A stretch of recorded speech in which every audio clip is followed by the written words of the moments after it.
Ласкаво просимо на нашу інфосесію, яка спеціально зроблена для абітурієнтів з України. Мене звати Анна Бранець, і я старший співробітник відділу маркетингу Тартуського університету. Я дуже рада вас вітати на цій інфосесії і сподіваюся, що сьогодні я зможу вам трохи розказати про можливості навчання в Тартуському університеті. Як ви бачите, ми використовуємо мікрофон. Цей мікрофон не для аудиторії, тому що у нас також є люди, які дивляться нас онлайн. Тому що вони чули голос з аудиторії, тому ми будемо використовувати мікрофон. Я почну з нашої інфосесії. І почну спочатку з такої загальної інформації про університет. Як ви знаєте, Тартуський університет є найбільшим університетом в Естонії, а також він входить до 1% найкращих університетів світу.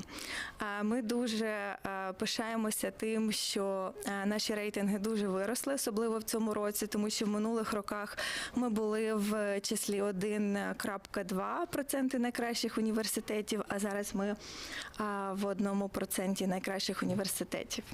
І я трошки покажу вам про рейтинги університету. Якщо ви чули, може, про QS-рейтинг, там дуже багато тисячі університетів, і ми там на 296-му місці згідно рейтингу європейських університетів і Центральної Азії ми на 4-му місці. Ми також входимо в 1% найбільш цитованих університетів в 12 наукових сферах. І також за Times ми в рейтингу 201-250. Це такий дуже швидкий, скажімо так, огляд університету.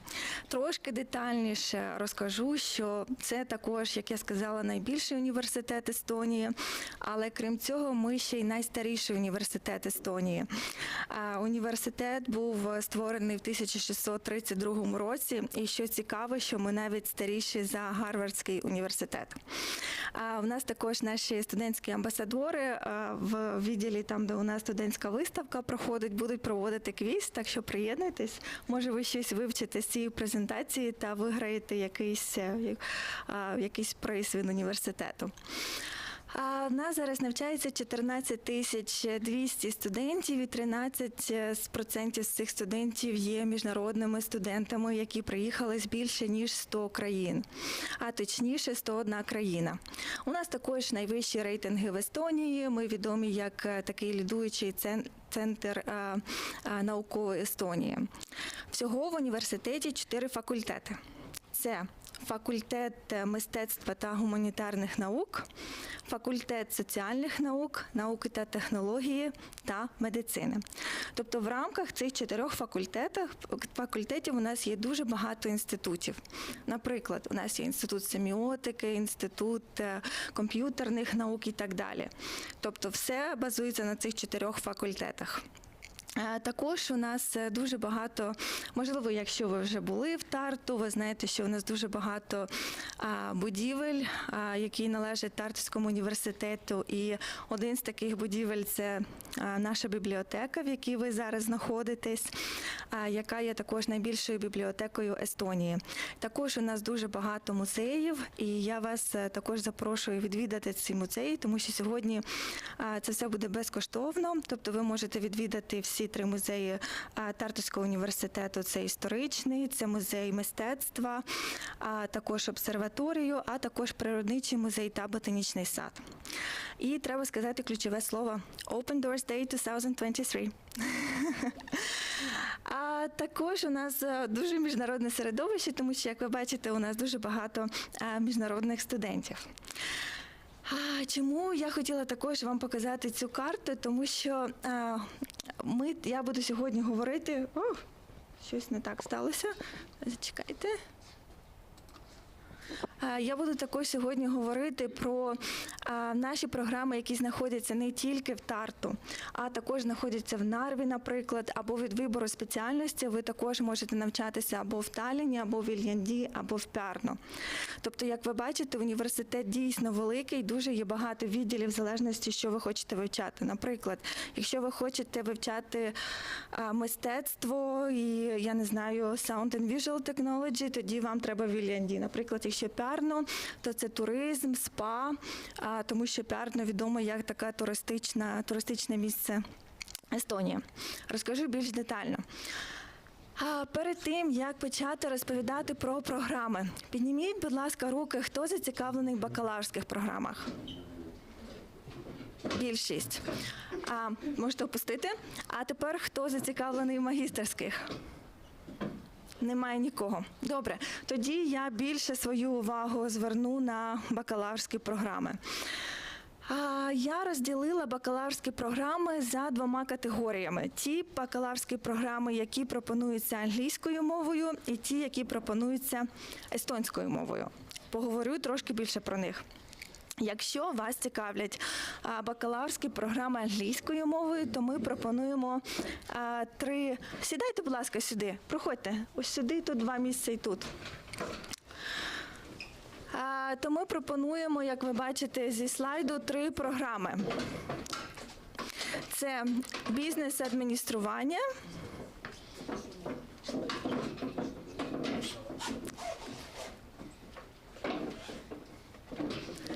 наука і технології та медицина 6 років. Зараз також один з наших ще спікерів прийшов, Євген. Яков, can you please put the microphone with Євген?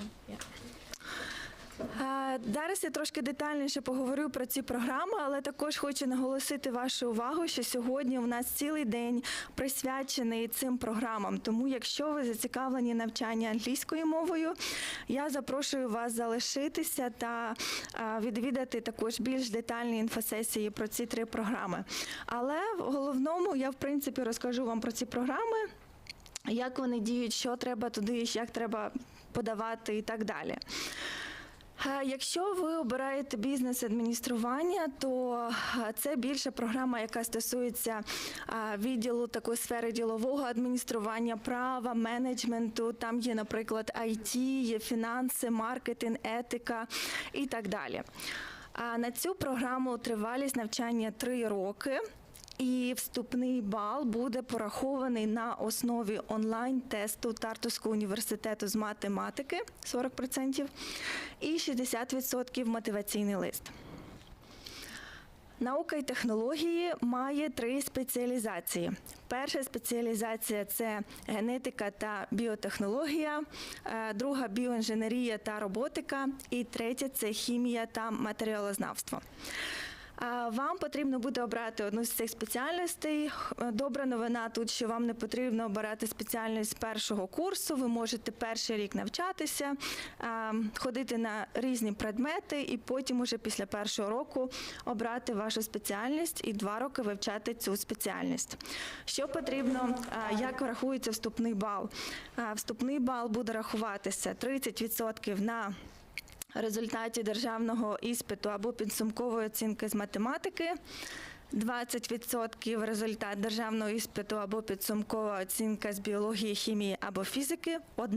Один з цих предметів, як правило, наша приймальна комісія розглядає лише найвищий бал. 20% мотиваційний лист і 30% – це співбесіда. І медицина. Остання програма, яка у нас інтегрована, програма бакалавріату та магістратури, вона триває 6 років, тобто студент вступає 1 раз і вчиться відразу на бакалавра та магістра. 6 років. І в результаті студент випускається як лікар загальної практики. Для вступу треба біомедичний тест з мінімальним балом 3, який становить 70%, а також 15% мотиваційний лист та 15% співбесіда. Я бачу, що в нас люди там стоять на вході. Будь ласка, візьміть стільці, які там на вході, і просто зайдіть, і ось тут ось один стілець є. щоб вам було зручно сидіти, тому що наша презентація буде тривати 45 хвилин. Тому ось тут одне місце є. Одна людина може прийти сюди, одна туди сісти.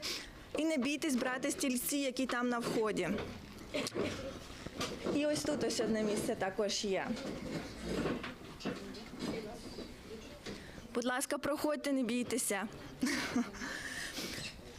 Так, продовжуючи презентацію, у вас, напевно, виникає запитання. Ви бачите, що тут є вартість навчання. Це вартість навчання за рік.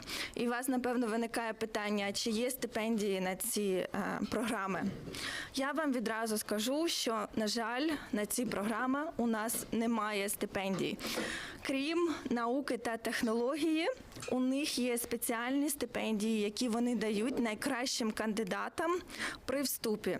Тобто, якщо вони при вступі бачать, що є дуже такі топові кандидати, вони можуть виділити стипендію на навчання або, як ми називаємо це, бюджетне місце. Тобто ці всі програми, на жаль, не мають стипендій. Важливі дати. Якщо ви плануєте подавати, то термін подачі на ці програми – це 2 січня, 15 квітня. І результати вступу – 25 травня. Що потрібно подавати на ці програми? Я зараз говорю про бакалаврські програми англійською мовою.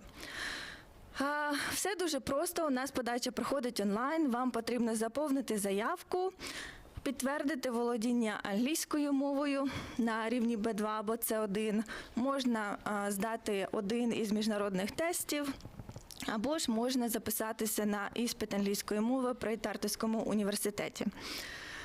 Потрібен атестат або виписка оцінок за останні класи зі школи, завірений переклад, якщо ця виписка або атестат не англійською мовою, копія закордонного паспорта, мотиваційний лист і реєстраційний збір 100 євро, якщо ви не закінчили школу в Естонії або якщо у вас немає громадянства естонського.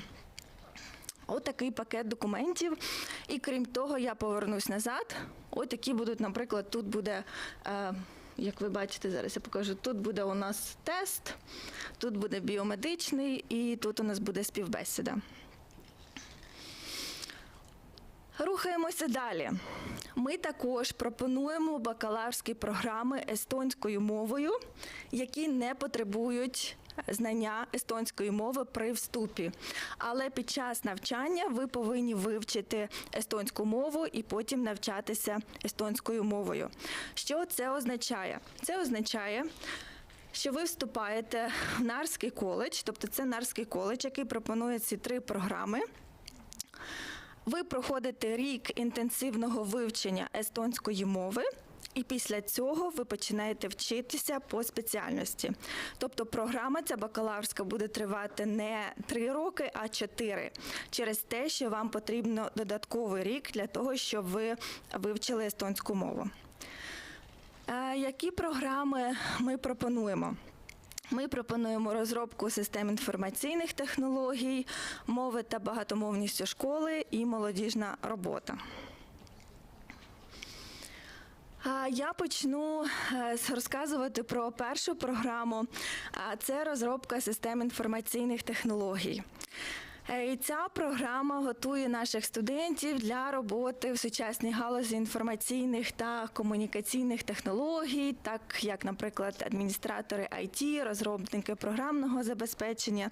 Тобто, я думаю, ви вже з назви цієї програми можете здогадатися, що ця програма дозволяє вам вивчати. Як я вже сказала, що всі ці програми, які не вимагають знання естонської мови, вони будуть довшими, ніж звичайні бакалаврські. Тобто тривалість, як ви бачите, 3 роки, 1-2 семестри вивчення естонської мови. Якщо ви не знаєте зовсім естонської, то це буде точно 2 семестри, тому що вам потрібно скласти 60 пунктів. І дуже важко за 1 семестр взяти 60 пунктів.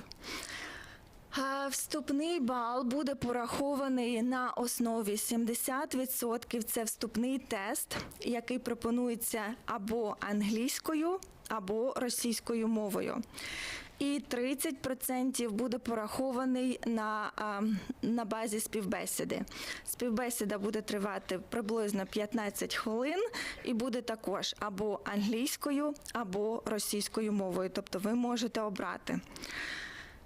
Вступний тест, уже є дати вступного тесту, є навіть час, коли він буде проходити. Він проходить 3-4 липня в Нарві для місцевих студентів і 5-6 липня він проходить онлайн для іноземних студентів. І що буде оцінюватися? Оцінюватимуться розуміння IT-концепції, навички логічного мислення, математичного мислення і так далі. Тобто більше про цю програму ви можете подивитися на веб-сайті.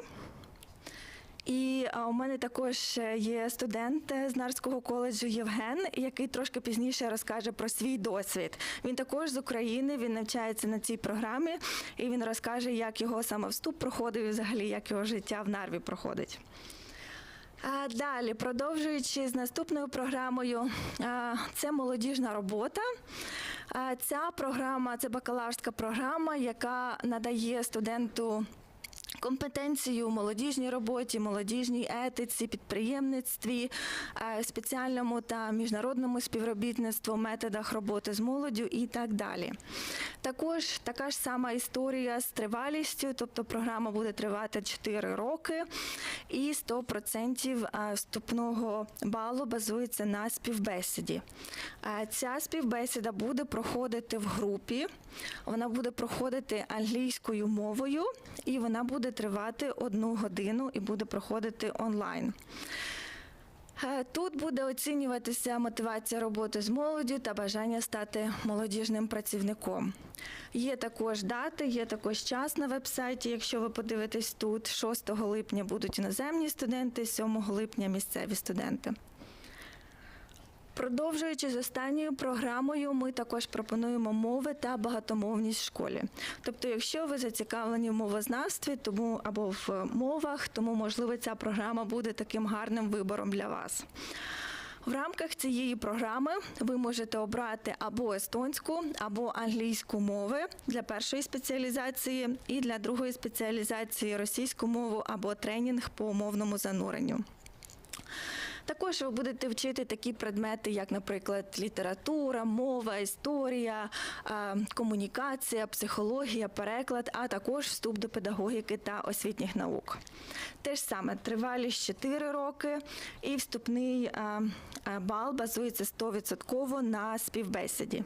Співбесіда проходить англійською мовою 15 хвилин 4 липня. І тут буде оцінюватися ваша вмотивованість про напрямок навчання. Треба також знати сучасний стан, проблеми та тенденції системи освіти Естонії, а також екологічна свідомість. Більше ви можете почитати тут. Що важливо про ці 3 програми? Ці 3 програми безкоштовно. Тобто вони за всі програми естонською мовою, вони йдуть безкоштовно, без плати за навчання. Тобто на цих 3 програмах ви можете навчатися абсолютно безкоштовно. На попередніх – ні. На попередніх, які англійською мовою, ось я зараз повернуся до них. У нас є бізнес-адміністрування, наука та технології та медицина. На жаль, на них треба платити, і в них є оплата за навчання. Я зараз прийду, і ви бачите ось вартість за рік. А навіть на естонському язикі це платно? Це ми говоримо про англійську мову, так? Це лише ці 3 програми англійською мовою, вони платні. Так? Ось вартість навчання, і лише на науку і технології буде виділено декілька бюджетних місць для найкращих кандидатів, які дуже гарно себе покажуть на вступних критеріях. Якщо ми говоримо про естонські програми, все навчання естонською мовою в Тартуському університеті безкоштовне. Якщо ви вступаєте на ці програми, це абсолютно безкоштовно, нічого не потрібно платити. Так, я йду далі. Так, звичайно. Якщо хочете, я можу включити цю презентацію також в лист, який вам надішлю завтра. І ви тоді зможете знайти всі лінки і перейти на веб-сайт. Угу.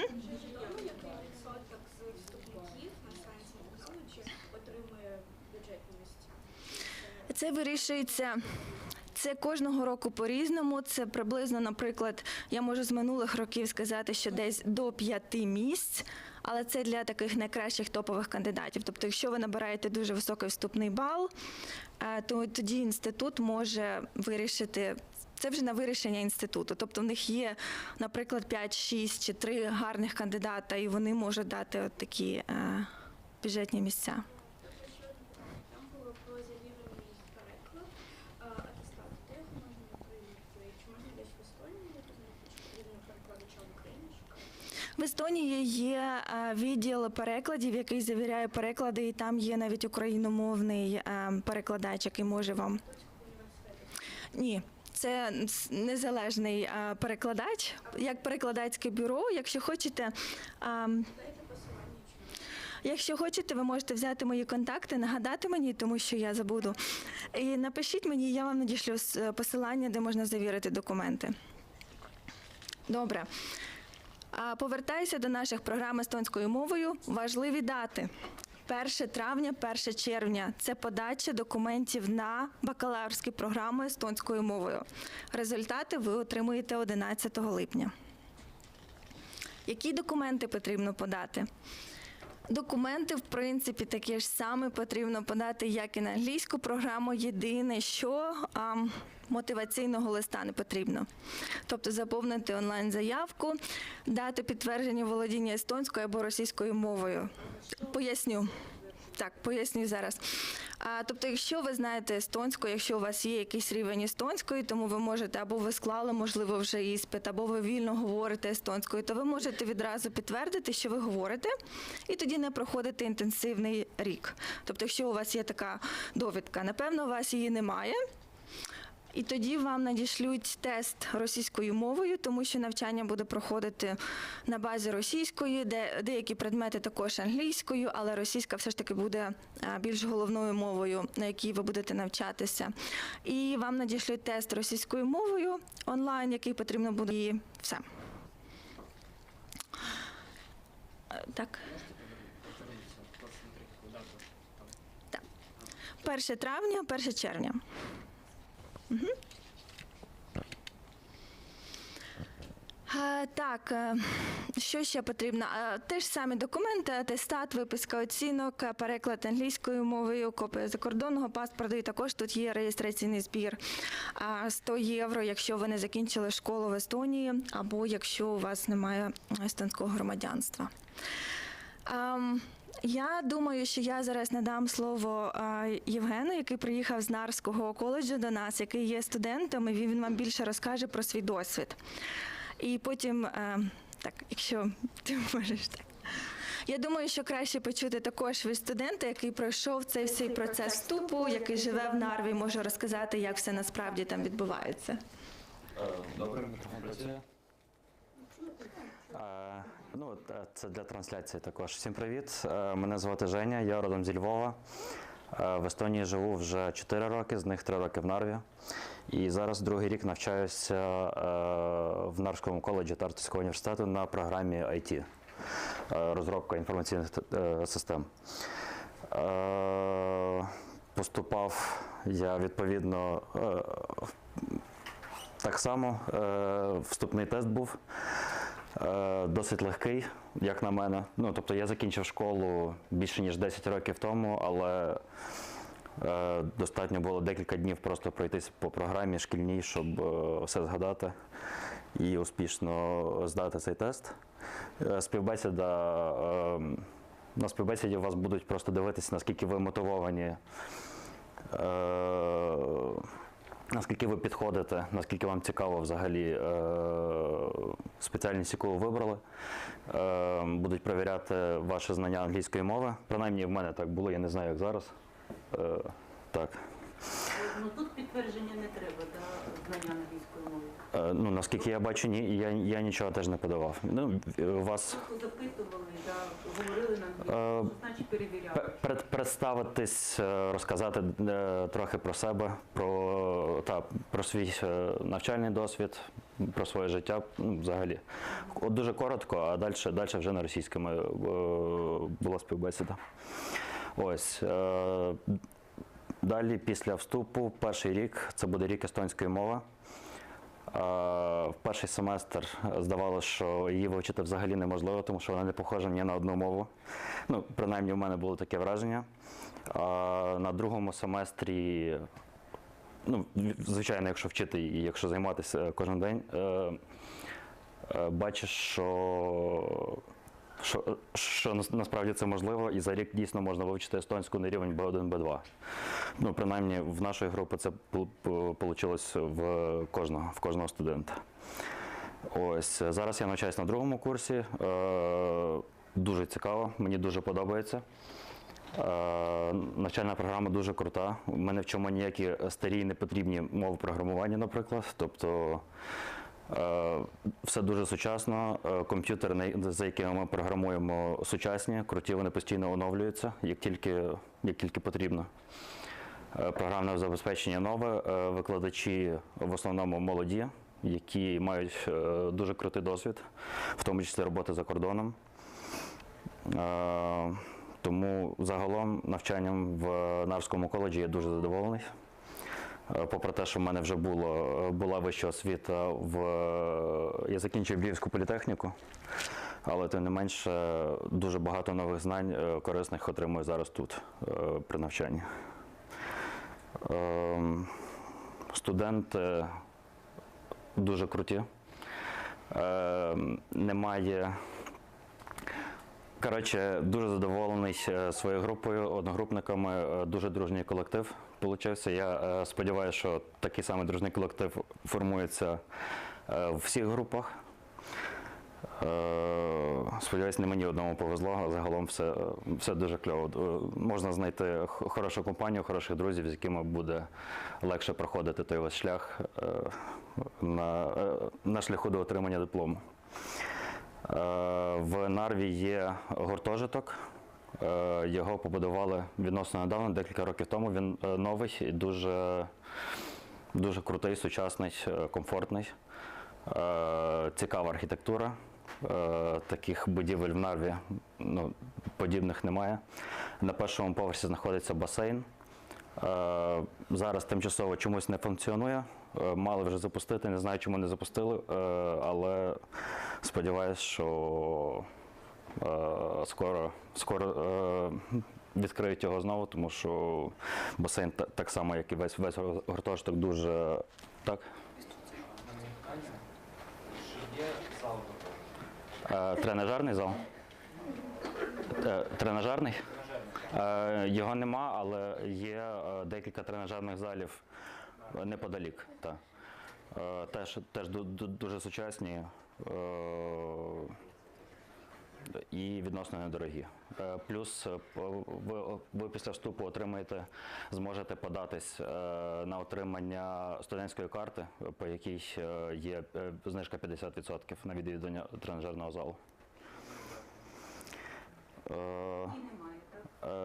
Чому? Я по-різному на різних спеціальностях на IT є стипендія розміром в 100 євро, в залежності від успішності. Я не знаю, які там, чи там відсоток студентів, чи там конкретний бал треба набрати, але стипендія в 100 євро в місяць є. Стипендія по успішності. Скільки часу на день займає навчання? Але я скажу краще за тиждень. Я думаю, десь біля 20-25 годин на тиждень. Ти безпосередньо в коледжі? Так. ходиш? Так. І відповідно, звичайно, є самостійна робота вдома. 5 днів в тиждень треба ходити. Як коли, залежно від розкладу. Буває таке, що 4 і 3 дні в тиждень. Пари бувають як зранку, так і під вечір. Там, наприклад, в нас зараз пари йдуть з 4 до 7 вечора. Тобто по-різному буває, абсолютно залежно від розкладу, залежно від спеціальності і так далі. А роботу вже пропонують? Бо без стипендії чи на таку стипендію стоїть? Розумію. Як нам пояснив наш начальник нашої навчальної програми, ми тут знаходимося не для того, щоб отримувати якісь дипломи, знання і так далі. Ми тут, щоб отримати роботу, тому він дуже наполегливо рекомендує зразу після першого семестру вже шукати собі якусь роботу. Розкажу про IT. В IT роботу знайти віддалено досить просто, тому що IT – це така сфера, де можна працювати віддалено. Тому, звичайно, так, обов'язково. Тобто, якщо студент знаходить роботу, йому від нього не будуть вимагати відвідування всіх пар і так далі. Тобто І кроки на зустріч. є кроки назустріч, тому що вони частково виконали свою задачу – влаштувати студента. Так. Загалом Нарва досить маленьке місто, але все, що треба, є. Тобто, відповідно, басейни, спортивні зали, торгові центри, кінотеатри, є декілька нічних клубів.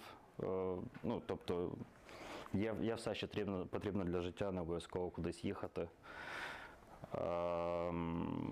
І загалом дуже задоволений, що навчаюсь в університеті і бажаю вам успіху поступити і навчатися. Так? Вот вы год изучали эстонский язык, да? Так. А потом обучение полностью на эстонском языке. Ні. Английском?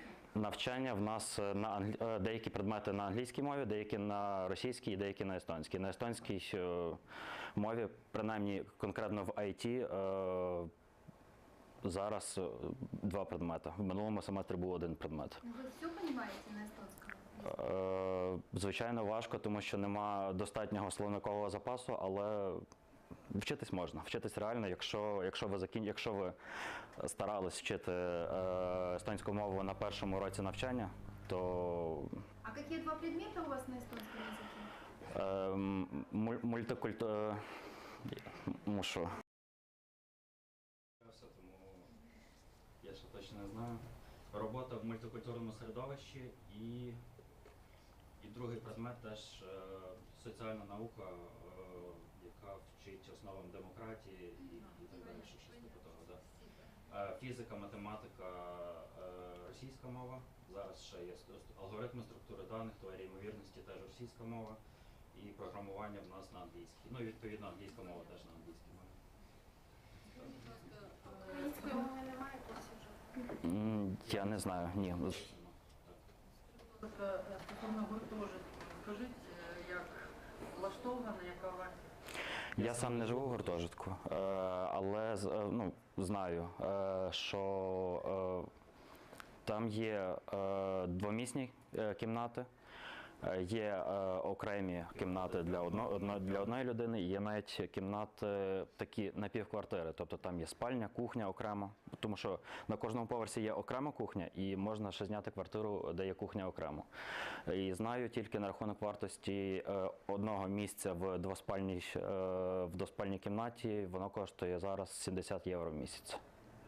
А подскажите еще, пожалуйста, вы сдавали английский экзамен, вы сдавали только собеседование или Тільки співбесіда. только собеседование? Да. А на письмовому тесті перевіряють елементарні знання математики, фізики і, наприклад, в мене було таке питання, на яке я не зміг відповісти, це якими продуктами зараз володіє компанія Microsoft.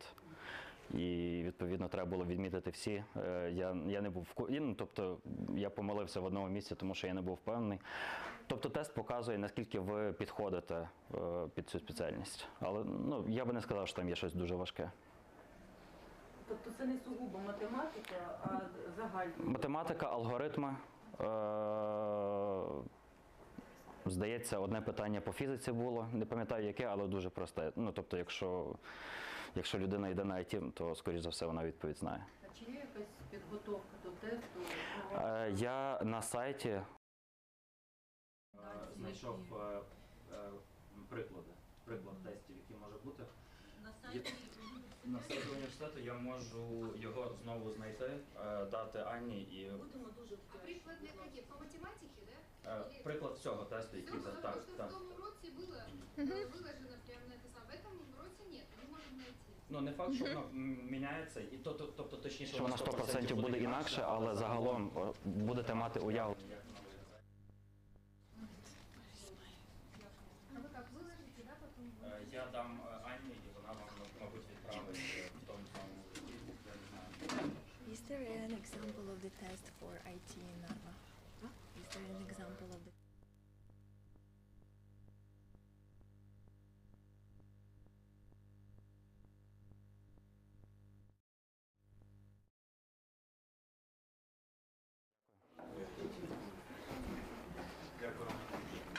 Дуже дякую, Женю, за те, що ти розказав про свій досвід. Я продовжу з презентацією. Також хочу наголосити, що Женя тут, навіть коли закінчиться інфосесія, ви зможете з ним поговорити десь тут в стінах бібліотеки і задати всі свої запитання. Ось що, на жаль, нам потрібно буде закінчити через 5 хвилин. І я б хотіла ще вам показати, напевно, хоча б один слайд. Я не буду зупинятися на магістерських програмах, тому що, як виявилось, ніхто не зацікавлений, але тут є перелік магістерських програм, їх дуже багато, вони всі... Так, посилання на веб-сайт тут, і їх дуже багато, тобто ми пропонуємо ці всі магістерські програми англійською мовою. Я їх розділила на програми по факультетам, тобто ми бачимо гуманітарні науки, соціальні науки, ще соціальні науки, науки та технології та медицина. Ці програми також платні, але на ці програми є визначена кількість бюджетних місць майже на кожну програму. Тобто, наприклад, я не знаю, наприклад, якщо ми візьмемо IT, ну це магістерська програма, тобто у вас має бути бакалавріат. Якщо ми візьмемо, наприклад, комп'ютерні науки, то в нас є 63 місця на цю програму. І 30 із них бюджетні, десь приблизно 30 для громадян Європейського Союзу, 10 для громадян Європейського Союзу. Тобто є бюджетні місця, і ще є така новина про них, що для магістерських програм, якщо ці місця, які були для громадян Європейського Союзу або Європейської економічної зони Швейцарії не забрані, тобто не було кваліфікованих аплікантів, які забрали б це місце, то вони будуть передані студентам з України. Тобто наша приймальна комісія всім каже, будь ласка, подавайте, тому що в травні дуже багато чого може змінитися. Тобто це лише на магістерські програми.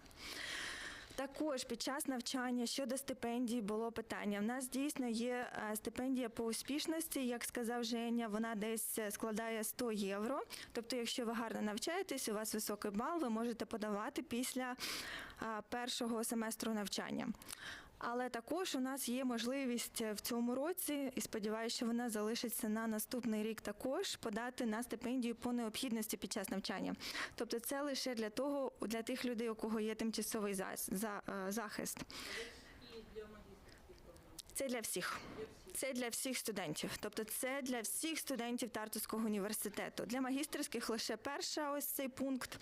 А другий пункт – це для всіх. І відразу українці кваліфіковані на 3-ю категорію, найвище – це 220 євро в місяць.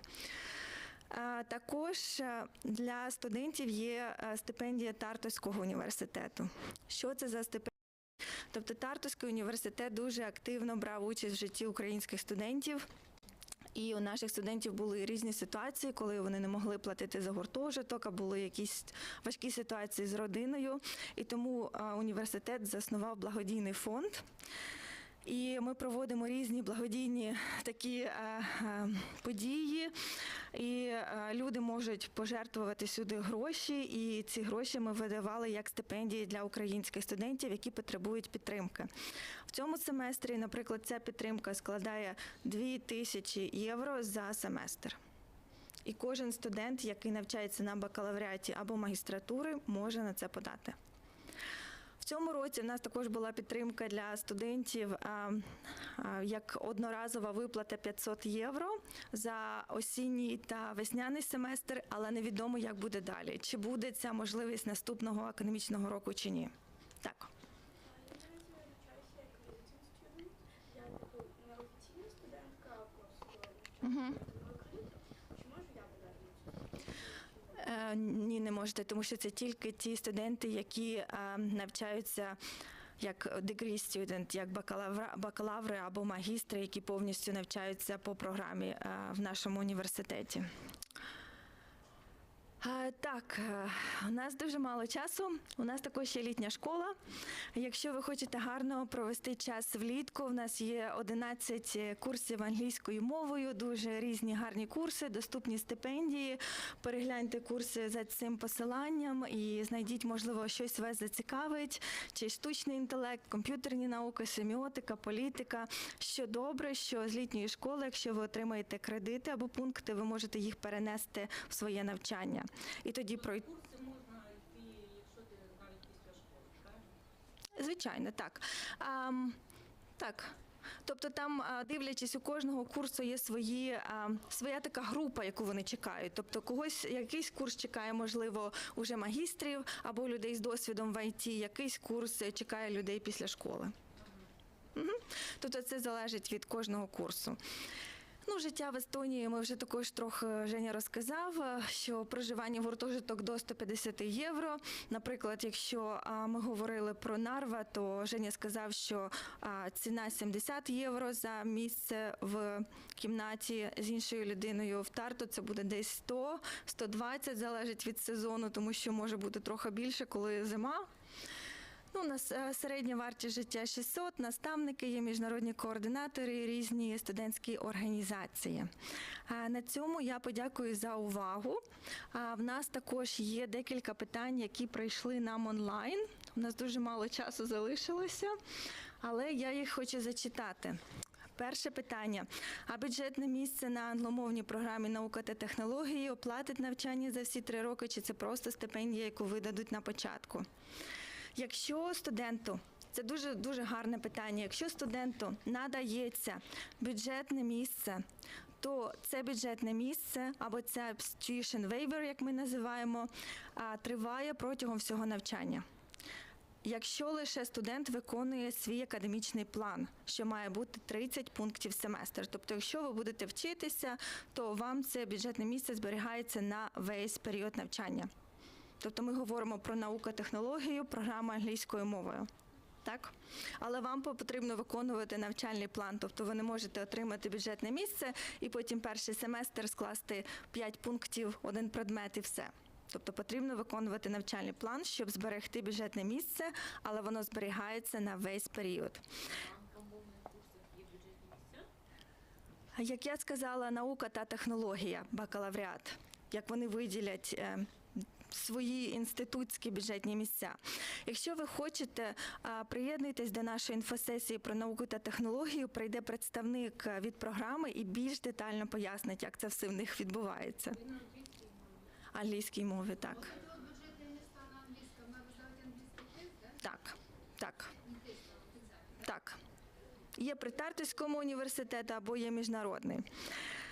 І друге питання. Навчання на естонській мові абсолютно безкоштовне за усі 4 роки. Це для всіх іноземних студентів чи тільки для українців? Це для всіх іноземних студентів. Навчання безкоштовне всі 4 роки. Тобто навчання, якщо ви навчаєтесь естонською мовою, все навчання естонською безкоштовне. Якщо англійською мовою, то, в принципі, щоб підбити підсумки на бакалаврські програми, у нас є тільки шанс наука та технології отримати якесь бюджетне місце. На магістерські програми. А документи? От я подаю на бюджетне місце, хочу на бюджет. Як буде? Ні, я розумію. Там же ж чітко вказана вартість. Вам потрібно, дивіться, ви з усіма разом подаєте, тобто бюджетне місце присуджується при подачі, тобто не треба окремо подавати, не треба ніякі додаткові документи подавати. Тобто, якщо ви хочете отримати бюджетне місце, то вам потрібно, уже коли ви подаєте, ви в принципі можете розуміти ваші шанси.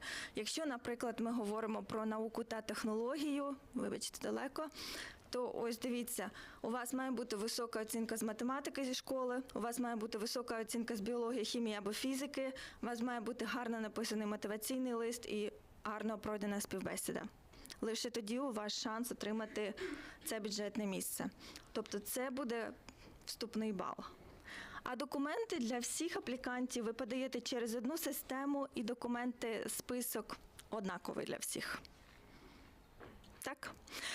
Добре, так. Якщо вже студенти українського вишу, сюди перевестись як-то можна? На жаль, переводу в університет як такого немає, тому що у нас різні системи навчання, і якщо студент хоче навчатися в університеті, треба заново вступити. І після цього може бути шанс, що якщо ті предмети, які студент вивчав в Україні, наприклад, будуть співпадати з предметами, які тут пропонуються, то тоді можна буде... Ви ж вирішить питання, може його на курс вищий, так? Тоді Тартуський університет буде вирішувати, так, чи ці курси співпадають з тими курсами, які заплановані в програмі, чи можна їх перевести, саме курси, і цим самим зменшити термін навчання. Так, я дуже вибачаюсь, я зараз закрию інфосесію, тому що у нас також онлайн учасники, які нас також дивляться, і потім ми зможемо ще порозмовляти в більш такій неформальній обстановці. Так що дуже всім дякую, що ви прийшли. Будь ласка, підходьте, якщо у вас є запитання. У нас також є представник приймальної комісії, тут Женя також, якщо є питання, ловіть. І дякую всім, хто до нас приєднався сьогодні онлайн. І ми будемо продовжувати далі з програмою бізнес-адміністрування.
We welcome you to Narva College of the University of Tartu. Professors with a doctor's degree, modern and spacious learning environment, University of Tartu belongs to the top 1.2% of the best universities of the world. At Narva College, you can take both bachelor's and master's studies. We have a wide selection of programs. Enjoy your studies and your life in our new housing for students equipped with an 8-lane pool. Possibilities for hybrid learning. Our professors give attention to every student, and in addition, you gain an international community for life. Open your future with the diploma of the University of Tartu. Narva College of the University of Tartu, more than just a university.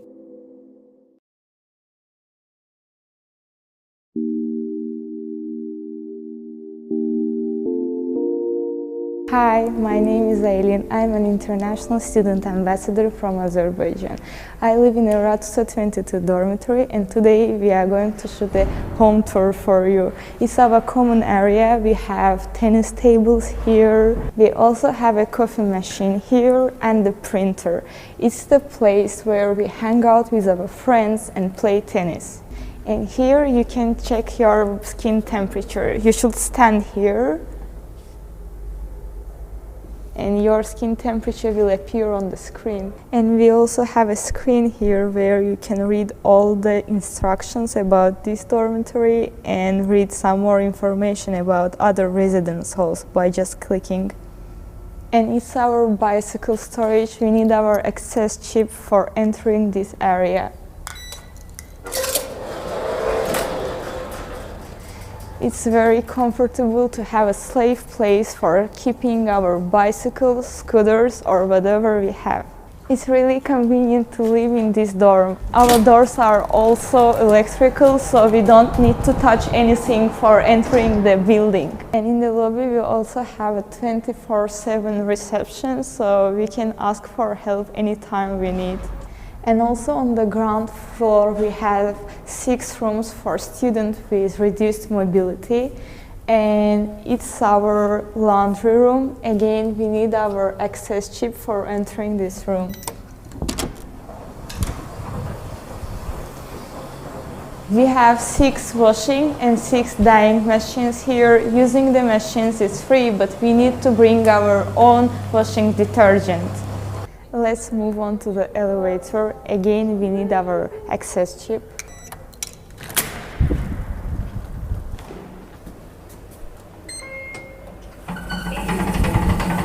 And now I'm going to show you my apartment.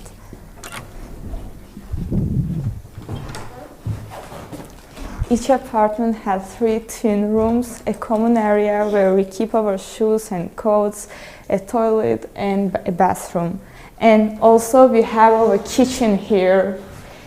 It's a small place, but it's pretty convenient for students, and we have almost everything necessary here. Let's get inside my room. I live alone in a room for 2 because I think it's complicated to share your room with someone.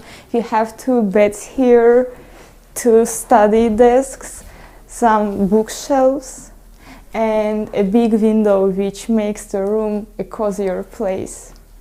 That's all for today. Thank you for watching this video. I hope that it was helpful for you. See you in Tartu.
Hi, my name is Aylin. I'm an international student ambassador from Azerbaijan.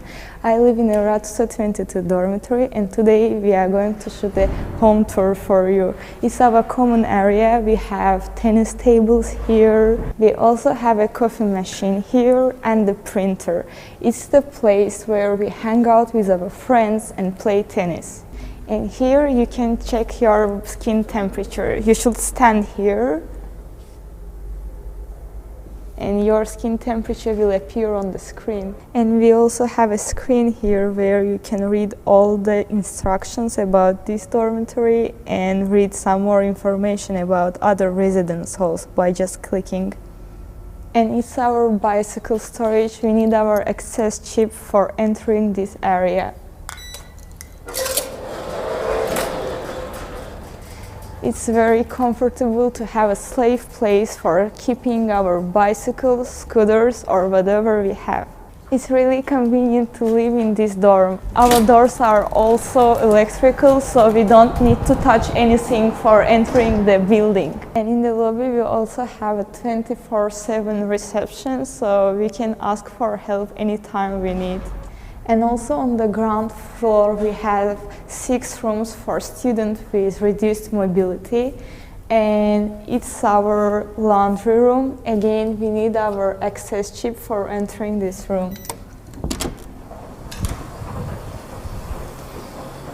We have 6 washing and 6 dyeing machines here. Using the machines is free, but we need to bring our own washing detergent.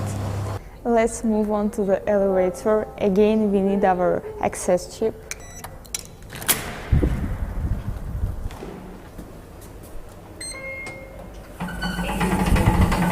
And now I'm going to show you my apartment.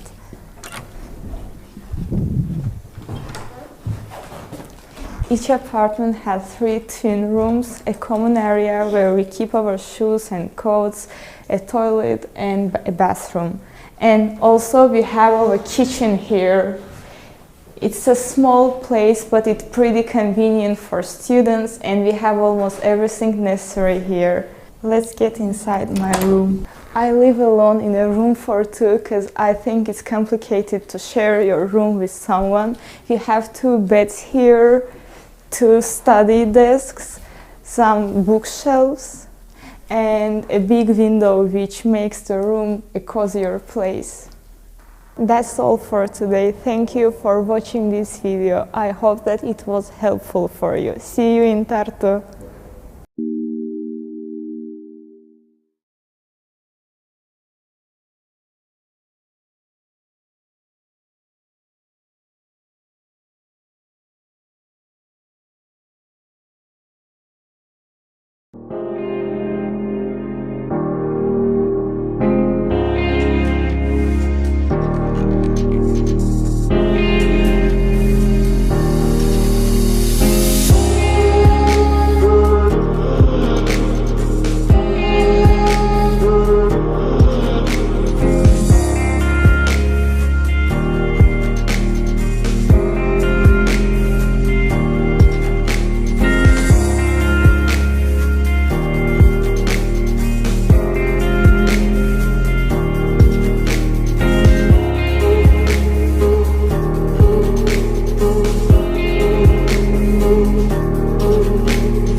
Which is about our bachelor's program in business administration. My name is Anna, and I will be helping to host this info session. So I'm very happy that you came here today, and I would like to say hello to everyone who is watching us online right now. But our main speaker is Sofia, who is a foreign student of business administration, and she is going to talk right now about business administration in depth, about the program. So first we will start with the presentation, and then if you have any questions, we can open Q&A. And worth to mention that we also have Polina, who is from admission office and who is going to also answer your questions if they are very admission specific. I think that will be it from my side. I will give the floor to Sofia, please. Thank you. Hi everyone, my name is Sofia. 20 years old. Currently I'm a second year student of Business Administration program in bachelor's. Also, right now I work as a teaching assistant in financial management, but we'll get to that. Let's talk about the University of Tartu, and it's a great history. It's the most prestigious university in Estonia. That's why I came here in the first place. It's also among the best universities in the world, among 1%. And our lecturers are world-class researchers. Like literally every of them has a lot of Google citations, and you can find their researchers on Scholars. Let's move on. And let's talk about our Delta Center, where the majority of our studies is located. Delta Center is one of the most modern centers of digital technology, analytical economic thought in the Nordic country. The location is actually pretty convenient, taking into account that the majority of dormitories for foreign students are located like literally across the street, so it takes me 10 minutes to get to the building. Let's also take into account facilities that we have near Delta. We have a sports center, few of them. We have grocery stores. We have Delta Coffee inside. Well, I love this place. It's my second home. Also, we have a great library. Let's talk about the institutes and units that visit our building. One of the major ones is the Institute of Computer Science, Institute of Mathematics and Statistics, School of Economics and Business Administration, Institute of Technology, Center for Entrepreneurship Innovation, and there are a lot of corporate units. Here is a list of them. They're literally over the glass bridge. You can visit them if you happen to have an interview there, like happened to me once. For example, Swedbank, SEB Bank. You can easily visit them. And actually, we have a lot of graduates who've been studying at Delta, and now they go to the same building to work at.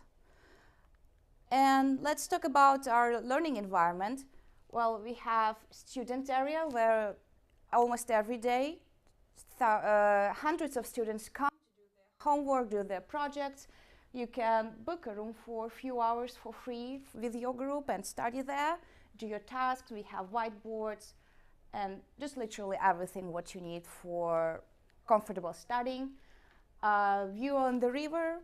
You can see these panorama windows over there, so it's really calming when it comes to choosing this table. We have a library. Sadly, this library has only economic and medical related books, logically, but still we have pretty friendly stuff here. And yeah, also you can study at the library. They have quite a lot of computers available and seats. We have a Delta Cafe with affordable lunches and daily options, like almost 3 or 4 per day. We have auditoriums with up to 300 seats. Since the foreign programs, they have only like 30 students maximum. Estonian programs, they might have like up to 100, up to 300 students per course. Like logically, they would need these large rooms. We have demo room, laboratories, etc. Let's talk about my school. I forgot to mention that I'm also a part of student council. I am a representative of social science faculty, and I'm representative of School of Business and Economics as well. So I take a huge part in life of our university faculty and institute. Our school in years, economics department exists for 84 years. We have 80 employees, 8 chairs, 10 curriculums, and 800 students. 200 of them are foreigners like me. Let's talk about our studies. So the main point that I should tell about my program is that we all get a strong economic background and knowledge in economics as a theoretical subject at first, but when it comes to practice, it's also up to student to decide which path are they choosing. Like, for example, somebody might like marketing or management or logistics or finance, and it's not like in other universities when you choose particular program which says only marketing. Here you can choose classes to dive into more your subject, into your study area.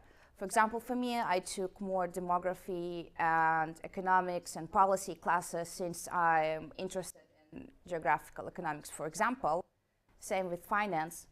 And yeah, it's a great opportunity to learn about everything, get strong bases, and just to get a great place in internship later. Because teachers actually concentrated that you'll get practical knowledge and you could use it. So yeah. The international learning environments, I have to say that in my program, in my course, I have 30 students, and it was really exciting at first when we all met, because they all came from different countries mostly, and I knew about countries I was never interested in, and it's actually great because they all have like different backgrounds, different experiences. They all can bring it up during our classes when it comes to bringing up examples, which is great. Next slide. Let's look at my curriculum. Well, fundamentals of business. So the whole course consists of 180 credits. It's fundamentals of business, business environment and management, specialty models, elective business courses, optional courses, internship, thesis. So you see the total. I think I'll say about optional courses, which is actually really great. We don't have this system in my country, for example. I could choose like courses which are not in my curriculum. For example, I studied French, I studied demography, I studied British history, British literature, just because I'm interested in that, and I think it actually motivates students to go to the university more and look forward for like some days. And some classes are here just for like relaxation, comparing to economics. Let's talk about internship. I'll tell you later about what opportunities we get to get an internship later. But for example, I completed the course. We have two different types of internship: project-based internship. For example, with SEB Bank, right now I'm working on financial fraud research. Yeah, and that's about just project-based internship. Basically, a company gives you a case, you have to study, you have to research, present it, it's gonna be like a project. However, even though I passed my internship before, like I still took project-based for fun. I landed an internship at ABB this summer, thanks to which I'll talk about later. And after my summertime internship, I had to present a paper about my experience and share it with my students and my program director. And yeah, let's move on. I cannot really tell right now about bachelor thesis because I have not experienced it that yet. I'm just gonna experience it next year. Courses. Those are most popular courses, I must say, which people think about when it comes to my program. We have business law, we have management, we have different types of management. I think I can come up with like 3 different courses which consist management techniques.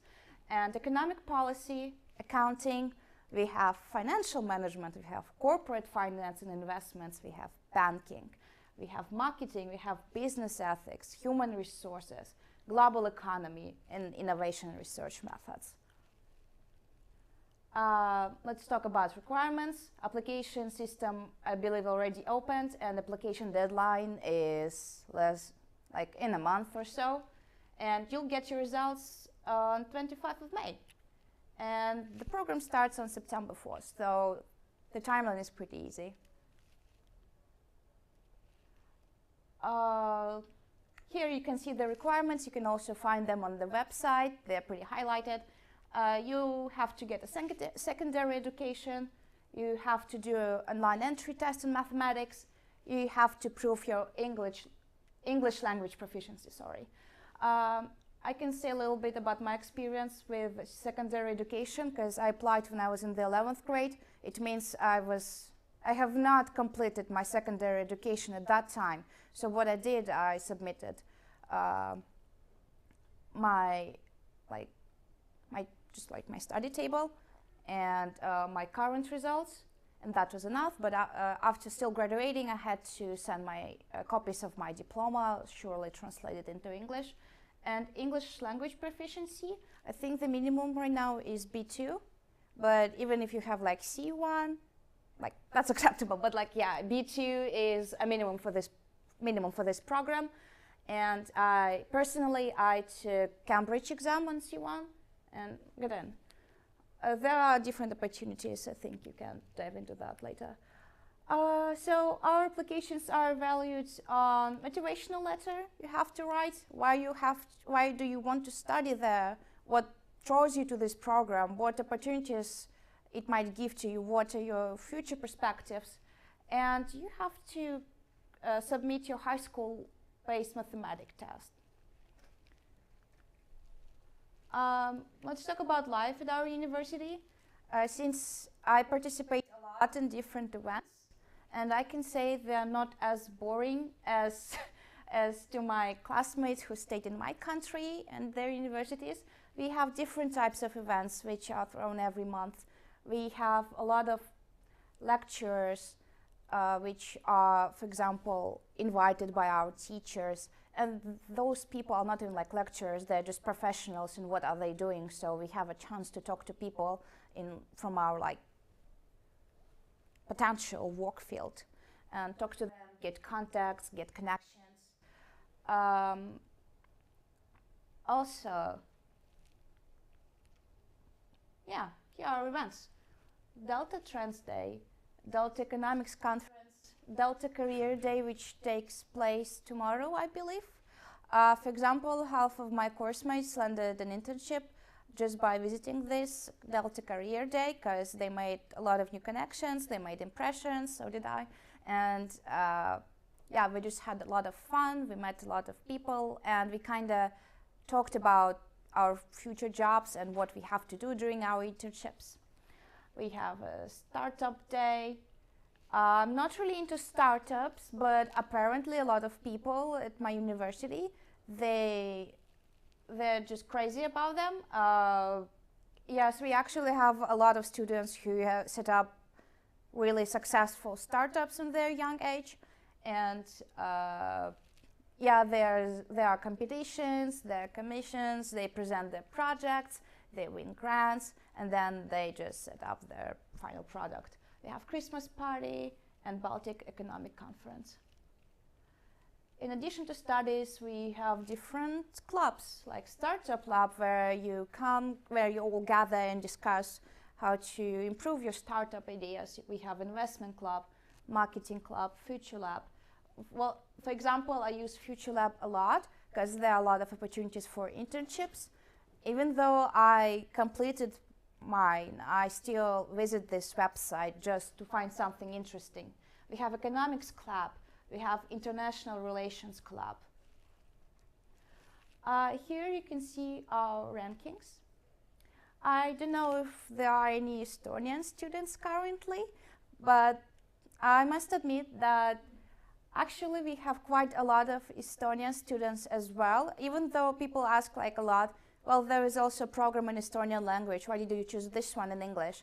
Well, I must say, if you want to continue your studies, for example, master, somewhere else, you definitely need to prove your language.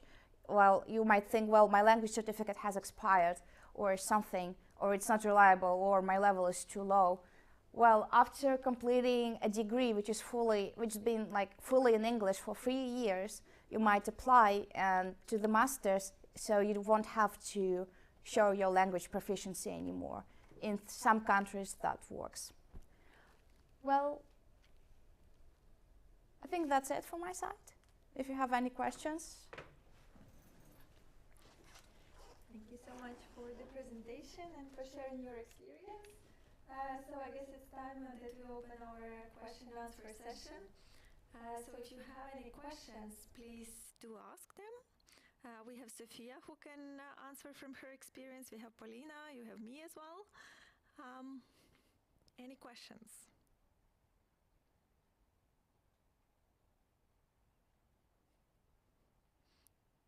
Okay. Do you feel like you would like to ask in more like private settings after the info session, or? Okay. All right. Then I guess we don't have. Yes. Can you please? We talked about edition and clubs. Can we return to it, please? Yes. Thank you.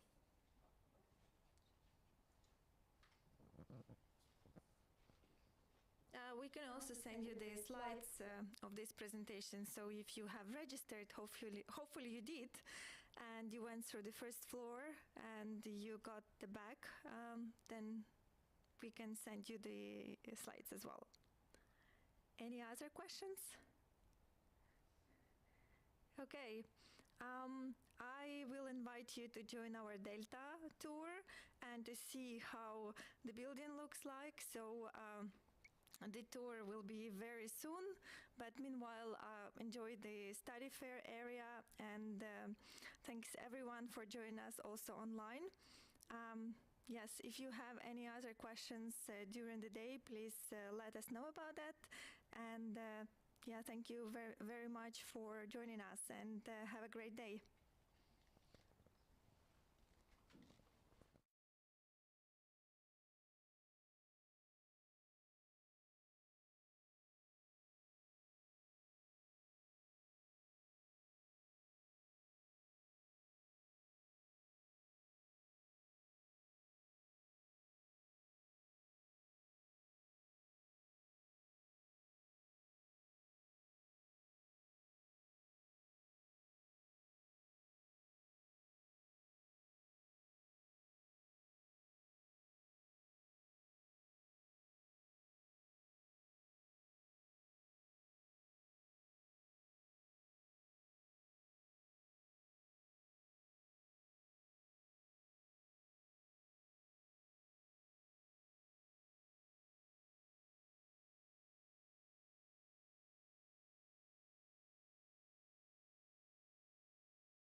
The University of Tartu Faculty of Social Sciences is the most valued higher education center for social sciences in Estonia.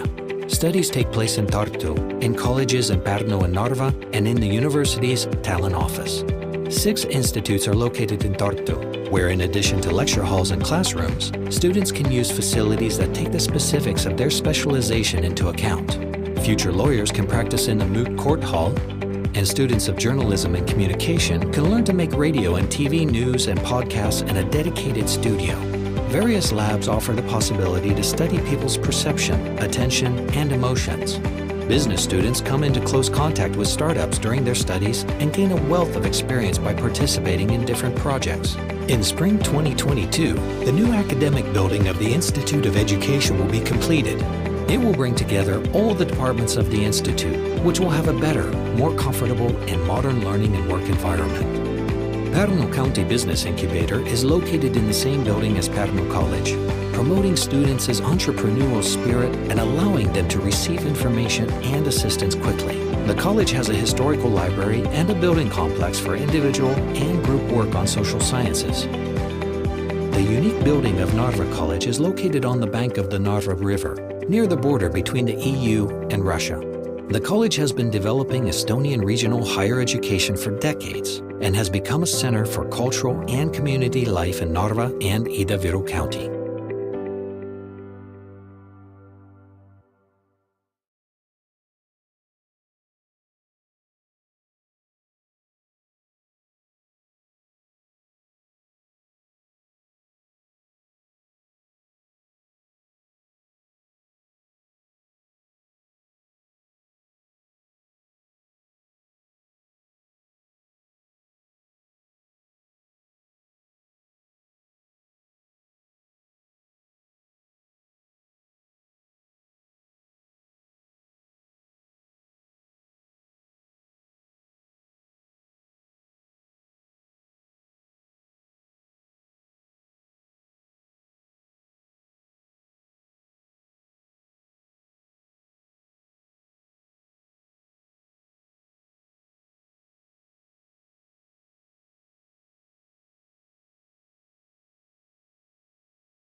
Hello beautiful people, my name is Mirey Bisimbayev, I'm a bachelor student of the Business Administration program, and today I'm gonna take you on a tour around the University of Tartu Delta Center.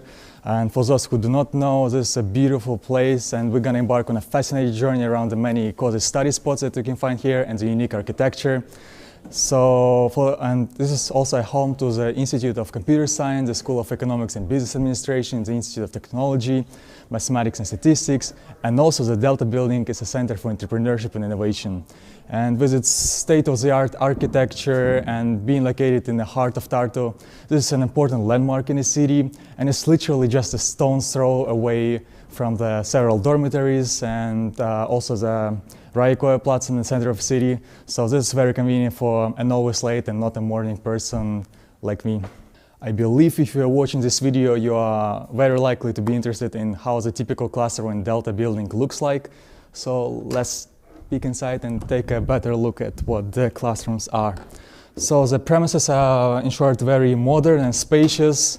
And it's like a really great spot to soak up this knowledge and maybe even take a nap during the lecture, but we don't tell about it to anyone.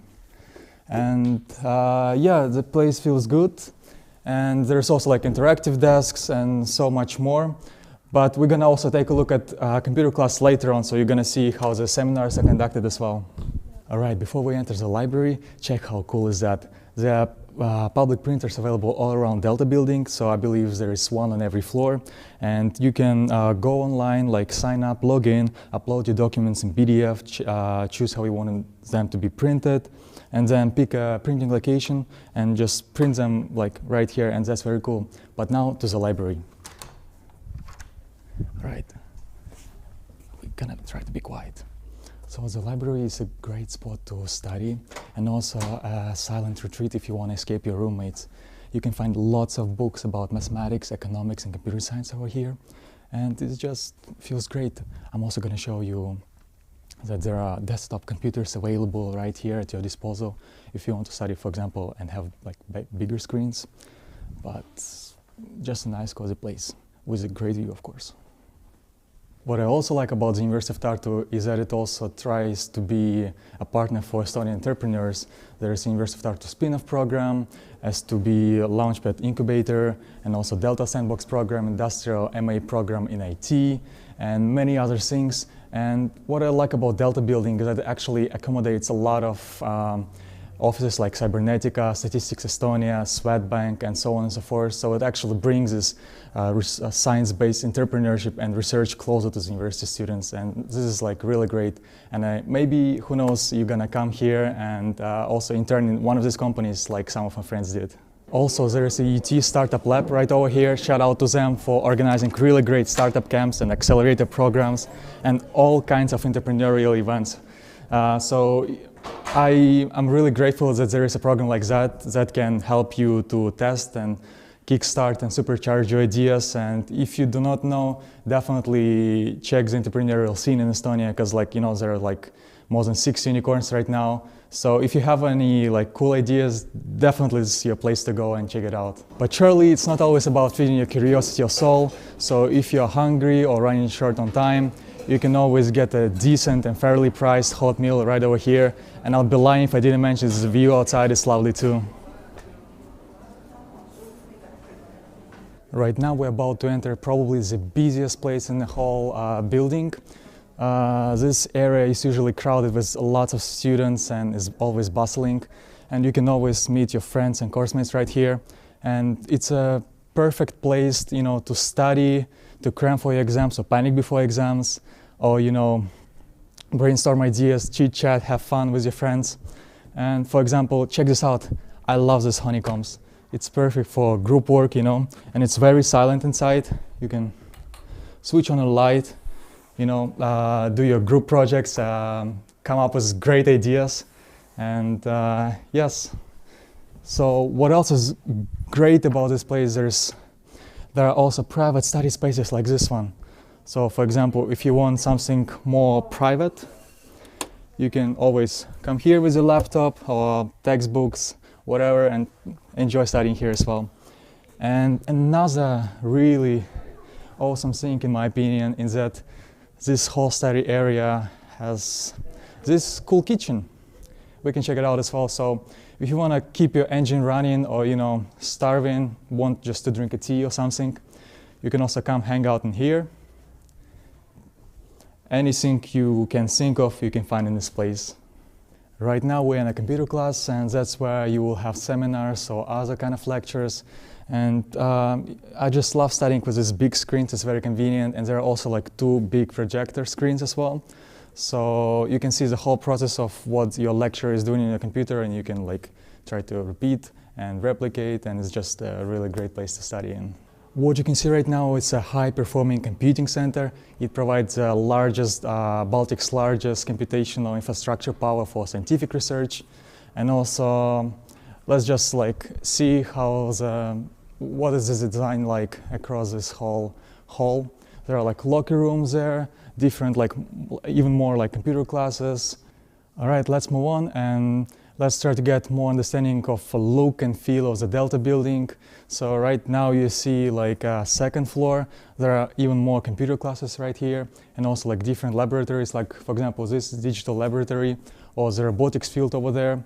And generally, like apart from that, there are also like the Internet of Things laboratory, the laboratory of computers, graphic and virtual reality. And while we also walk in, let me also share quickly a story behind the name of the Delta building. So Delta was chosen in a competition in 2016. There were over 170 name proposals, such as Iconicum, Logicum, Sigma, to name a few, but Delta was chosen because the building resembles a triangular shape, and also it symbolizes basically the energy for a center. And just generally look at it, I feel this is a very inspiring setting to like, you know, get even more ideas and to study in. Right now we're on the 3rd floor, and this is an office area where PhD students study and work, and also there's academic staff offices around. And here we are entering a chill zone for PhD students and staff to unwind, you know, relax, have a cup of coffee. There's a ping pong table, like an open stage to play musical instruments, and all kinds of fun stuff right here. Also, even a PlayStation. Sometimes great ideas find us in the most unusual places. And one of these such places is definitely a balcony right over here. The university is not always about work and research, and you can always have some fun time as well. And this is definitely a place to go. Like this great balcony on the 3rd floor. You can even do grill here during the summer, and the view here is just very gorgeous and inspiring. So if you want to get some fresh air, I definitely recommend to visit this place. We are in a Delta Sandbox area right now, and Delta Sandbox is a design thinking and digital product management program for MA students in the University of Tartu. And this is an experimental playground for interdisciplinary teams to come together, test their bold ideas, have a collaboration with product managers from like great companies like Telia, Bolt, Pipedrive. Basically, students can have an opportunity to get a hands-on experience in product management by like working on real-life challenges of these companies. And this is where they held their events. You know, chill as well. It's just another like inspiring venue to study and, you know, come together, enhance your professional skills. Thank you for tuning in. I hope you enjoyed this video and found our tour informative. And I'm really looking forward to seeing you around in Tartu, and especially in the University of Tartu Delta Center.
bachelor program in science and technology.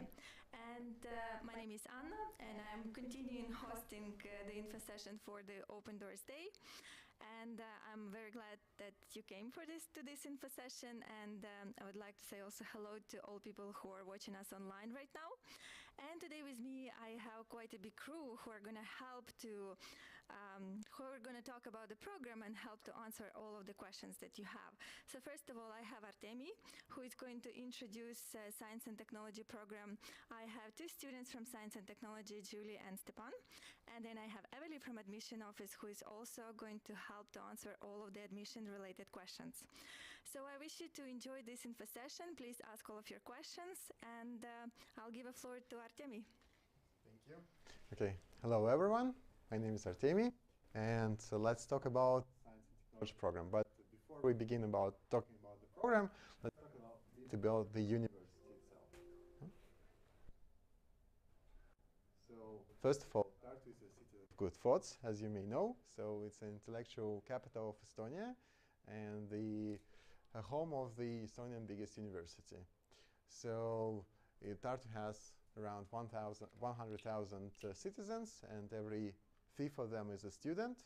And it was voted as the best living environment for students via Lifecom Awards in 2019. So it's quite comfortable for you as future students. So it belongs to the top 1% of the Estonian university, of the world's universities, so which is good and determines that it's a high quality of higher education.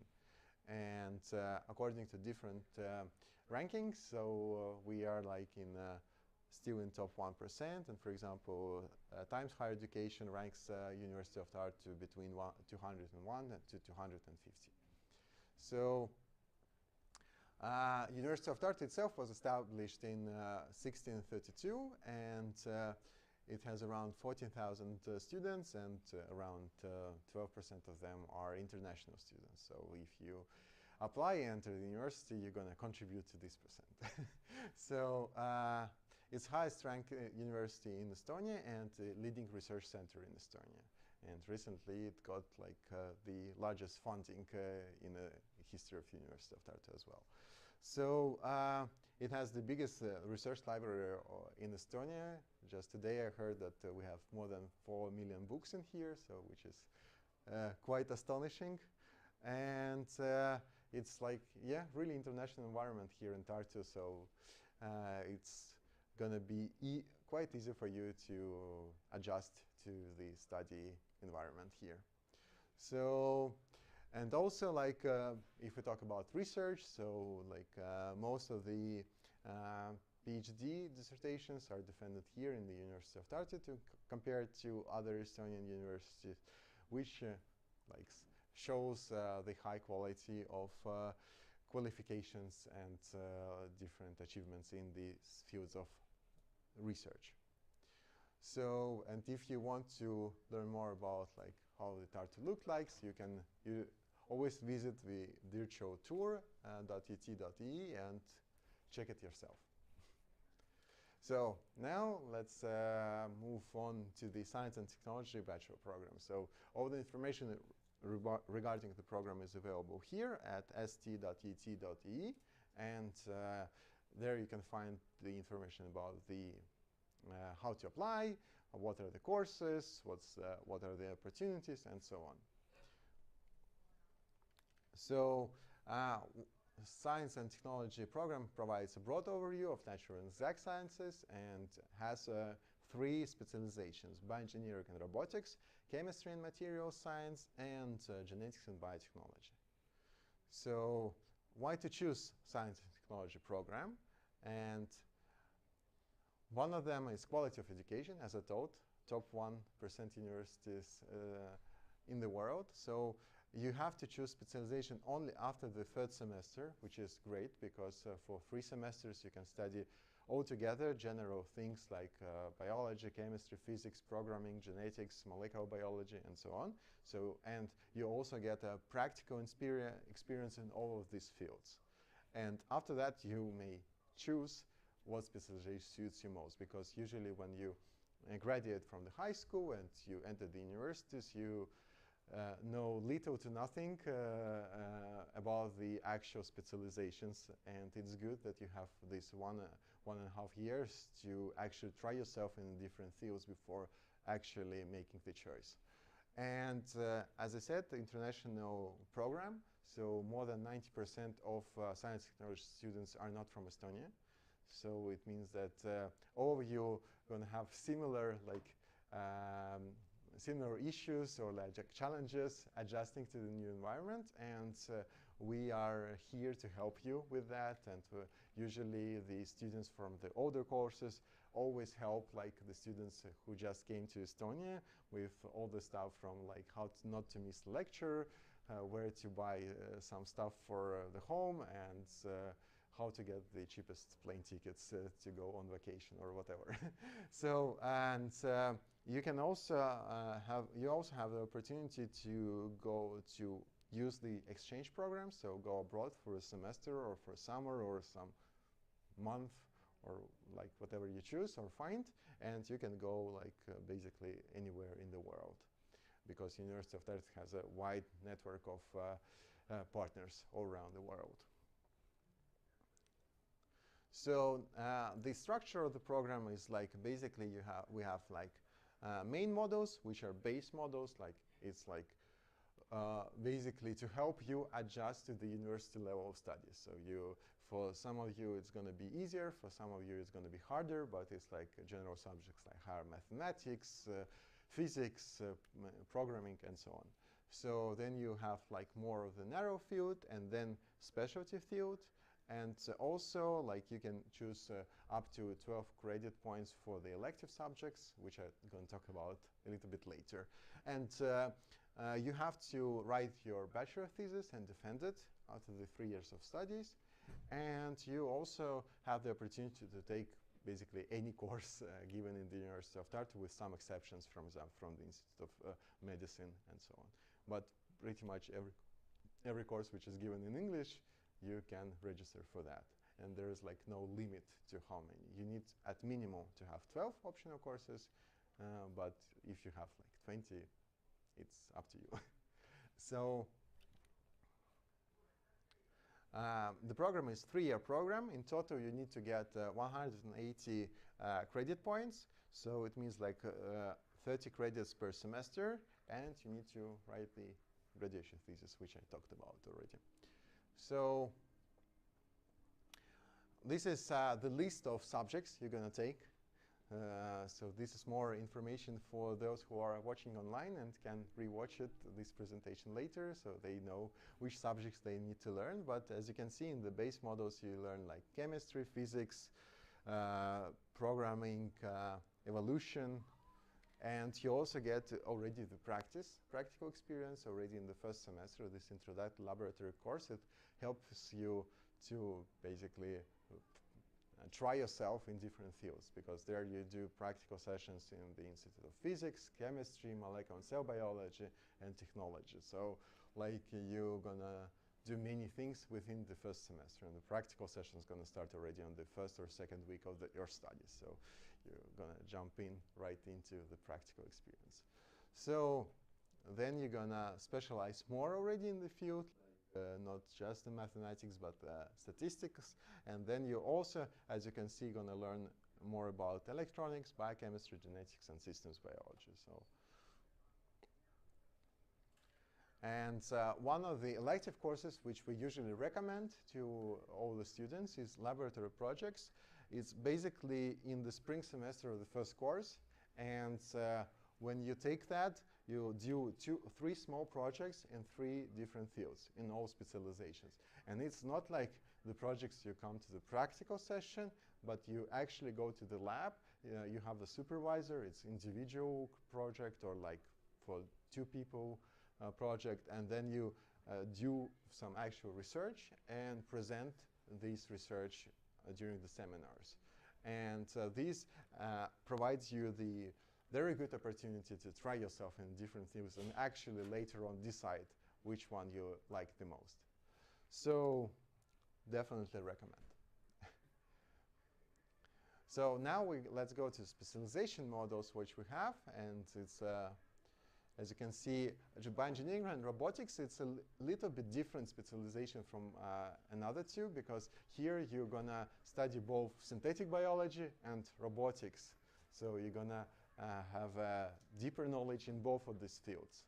So, but if we talk about another ones, like in chemistry and material science, you focus on creating new materials, how to analyze chemical samples. You learn in more depth, like biochemistry from the chemistry point perspective. So it's all of the specialization are very interesting, and it's only up to you which specialization you like the most. But all of them are very competitive and very interesting. And we also have genetics and biotechnology specialization, where you have a deeper understanding of biotechnology processes, and also how the genetics how organisms regulate themselves, or how the evolution works, which here evolution, natural world, and evolutionary process subjects are about. So it's all of them are interesting, all of them are competitive, and it's only up to you which you like the most. So yeah, elective courses, there is a list of courses available for you to choose from. And for example, if you choose genetics and biotechnology specialization, and when you want to take some subject from the bioengineering and robotics specialization, you can take it as an elective course already for yourself. So optionals, as I already told, you just need to take, you can take whatever subjects you like, from, I don't know, language courses to how to do sketches, how to, I don't know, English literature.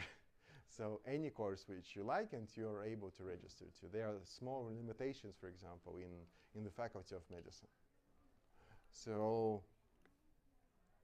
yeah, this is how the program is structured. And now we talk about a little bit more about some extracurricular activities. So I think Stepan and Julie will talk more about that, but I just briefly introduce it. So science and technology students have a unique opportunity in Estonia to participate in the World Synthetic Biology Competition, iGEM. And it's already been 20 years since it was founded as a summer school in MIT, and now it grew as a world's largest competition with over 360 teams from more than 40 countries participating each year. Last year it was 7,000 participants from more than 40 countries. So it's quite a large competition. And you work all the summer. We put together the team from the students, and we already take students from first-year students to our team. And our goal is to basically, iGEM is the bridge from being a student to being a researcher, because we work there on the real-life problem, and so we actually doing some experiments where we don't know the results beforehand, and we also do the fundraising. We engage public, we raise awareness about the problem, we design the website, and then all of it culminates in the final event, which is called Giant Jamboree. And it was previously been in Boston, and it was online for 2 years due to Corona pandemic, and now it moved to Paris. So already last year it was in Paris. And the best team members for each year go to Giant Jamboree to represent the team. It's usually 5-6 students. So yeah, this is the team from 2020, and this is the team from 2021, for example. So, and what you get in return to doing the iGEM, you get valuable real-life skills. You become an actual team, and you get new friends, and you stick together, you help each other, and since you work on the real-life project, you get real-life experience, which you can apply later on during your bachelor's, master's, PhD, during working in industry, or whatever you choose to do. So skills which come from iGEM are transferable. So now, yeah, this, for example, our 2022 team in the final after the judging session. Looking happy. So In 6 years, Estonia team participates. We got 3 gold medals, 3 silver medals, and last year we were nominated for the best wiki. It means that we were top 10 websites from more than 360 teams. So, yeah. And for exchange opportunities, as I already told, we have like many partners all around the world, and you can use these opportunities as you wish. And now I have a little bit of time to talk about like the how to apply. So the application period is from 2nd of January to the 15th of April, and to qualify you need secondary education or higher like certificate, and you need to have English language certificate at minimum B2 level. There are different tests which are available for you, from IELTS, TOEFL to Cambridge English and so on, and all the tests are listed here in this website. So and how we calculate what's your position in the list. So basically 30% is your final grade or grade in mathematics, 20% is one of the best, either biology, chemistry, or physics result, then 20% for motivation letter, and 30% for the interview. As you can see, like half of your points you can get from motivation letter and interview, so be prepared for that. So, and if you are from, I think you can help me with that, from EU, EEA, Switzerland, and some other list of countries, then you can apply without having still the secondary education, and then for the other countries you need. It depends, yeah. You can apply if you're still studying and graduating this summer. So if you're graduating this summer, you can apply. Yeah. The final graduation documents must arrive by the end of July. Yeah, okay, thank you. So basically like this. And tuition fee is 6,000 euros per year, but we have limited number of scholarships available which we're gonna cover the tuition fee. And so you don't need to do anything separately to apply for this scholarship. So we have like the list of candidates, and the top candidates gonna receive the scholarship. So yeah, that's the information about the scholarship.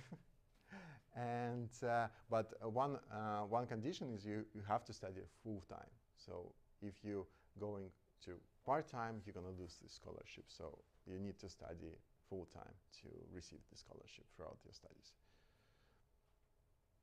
So yeah, this is living in Estonia and in Tartu. Like you can have the place in the dormitory, which is around 150 euros per month if you share the room, and twice as much if you live alone.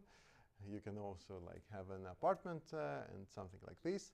We have different student organizations like ESN, Startup Lab, and so on.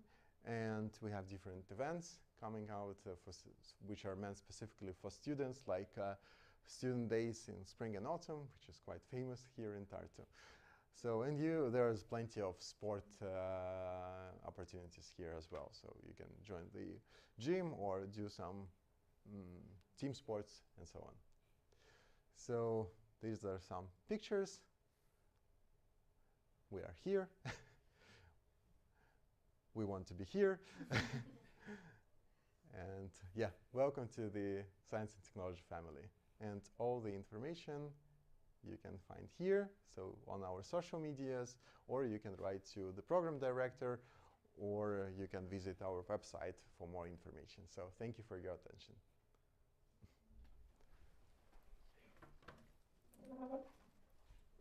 Hi everybody, I am Julie. I recently graduated from the very same program, and as a very memorable gift from my program, I got a very, very cool hoodie, which is an exclusive for our program, so you can get it if you also apply, get in, and graduate. So maybe let's start with our student experience of how we started and how we got almost to the end. Okay, my name is Stefan, and let's start with my experience at the very beginning of the program. First of all, I would like to talk about introductory courses, for example, introductory laboratory course, which is a great opportunity to get acquainted with new subjects, practical experience at lab, and it is very useful in the first semester of the studies to get close to your course mates, to know each other better, so you're feeling like you're supported, you know what to do, and you get a great experience of many fields, for example, physics, biology, chemistry, robotics, electronics, so very diverse experience. So basically there are a lot of students from a lot of different countries, and well, at some point you might feel like, oh, like there's no one from my country and I might be alone or doing some practice alone. But actually, because of this very intensive practical course, which is in the very first semester and starts very soon, you get a chance to work in groups and share your experience to each other, teach each other about some new things. And because the program is so international, you also get exposed to various culture. So it's not that you just study science, but you also hear about some culture, like firsthand from person who are from different countries.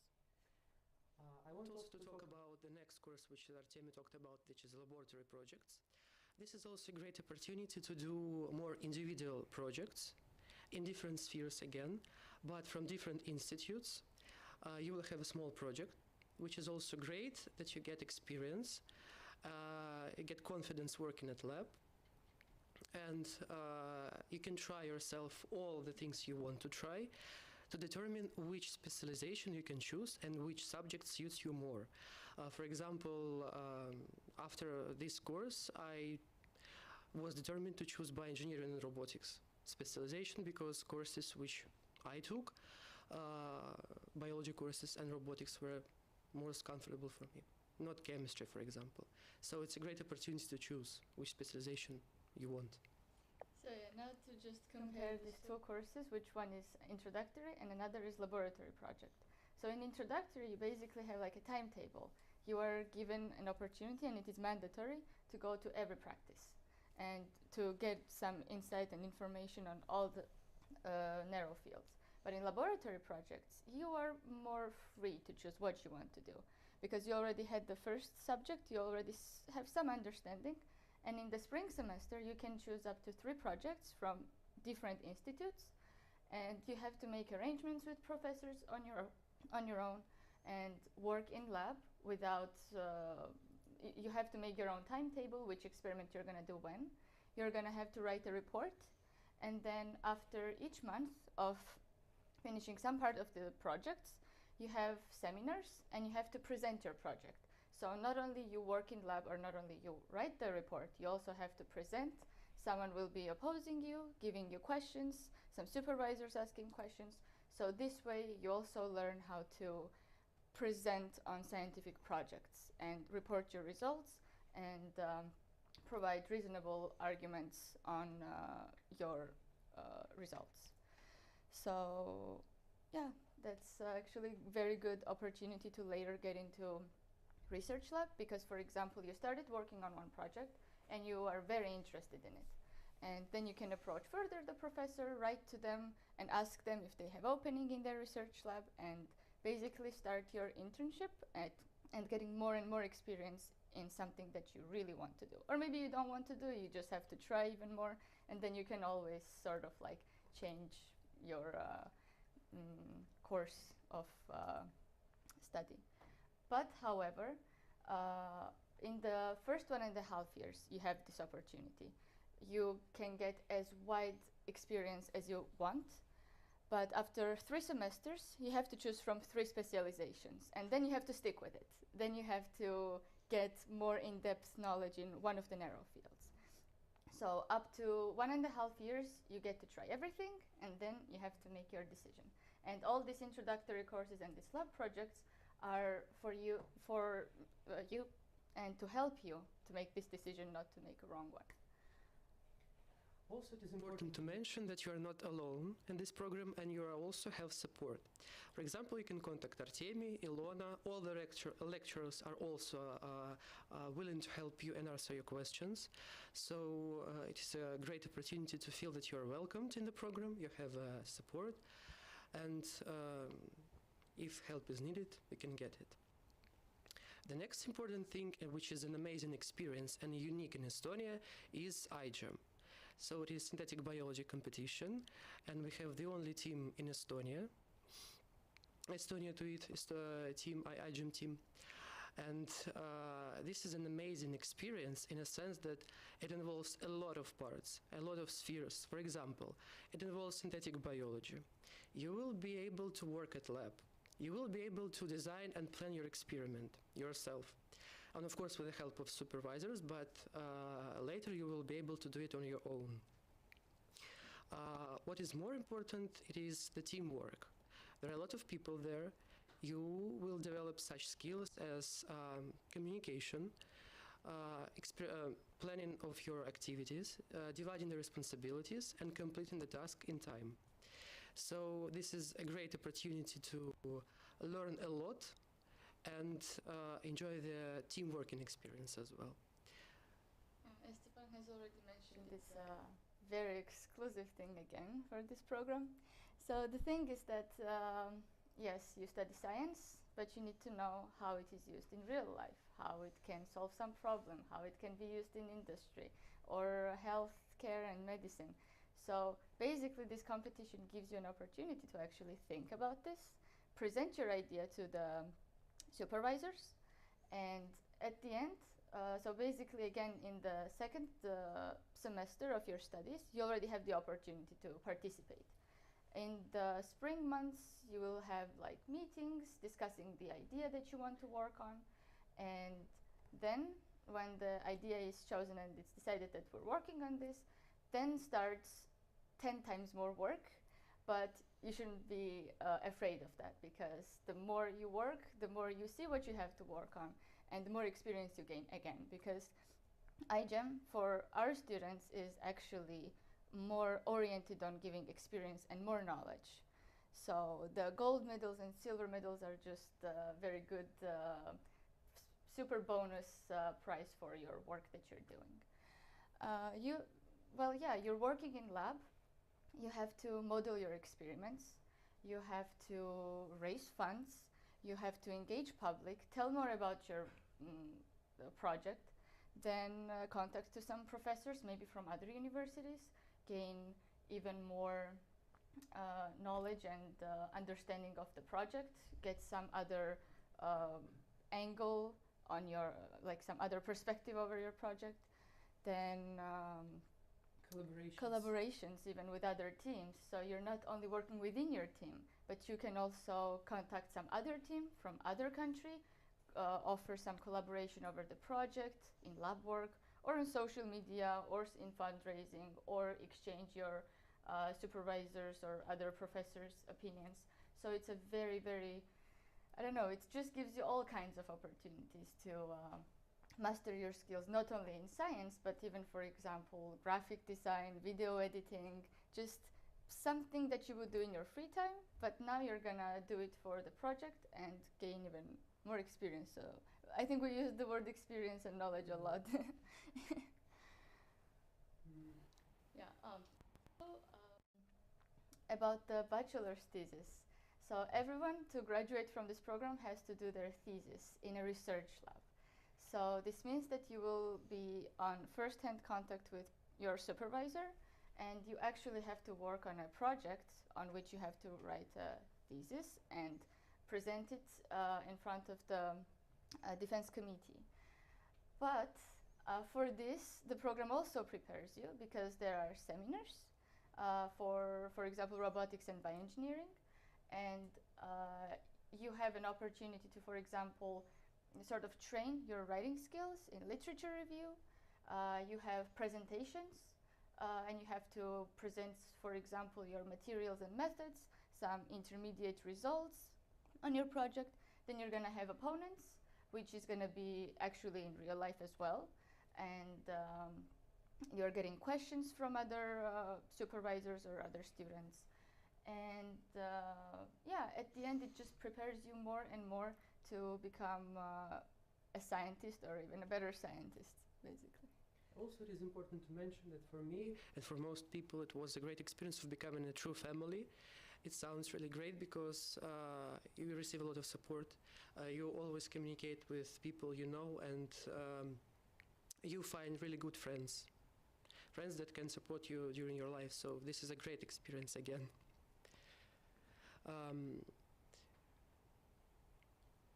Well, also about the different subjects, if you, for example, sort of feel lost or don't understand the topic, most of the lecturers are quite easily approachable. You can always ask a question during the lecture or email them, but most of them are very, like, responding very fast. So if you have some kind of issue, you can you shouldn't keep quiet and keep it in yourself and struggle, but maybe ask your fellow student as well for help.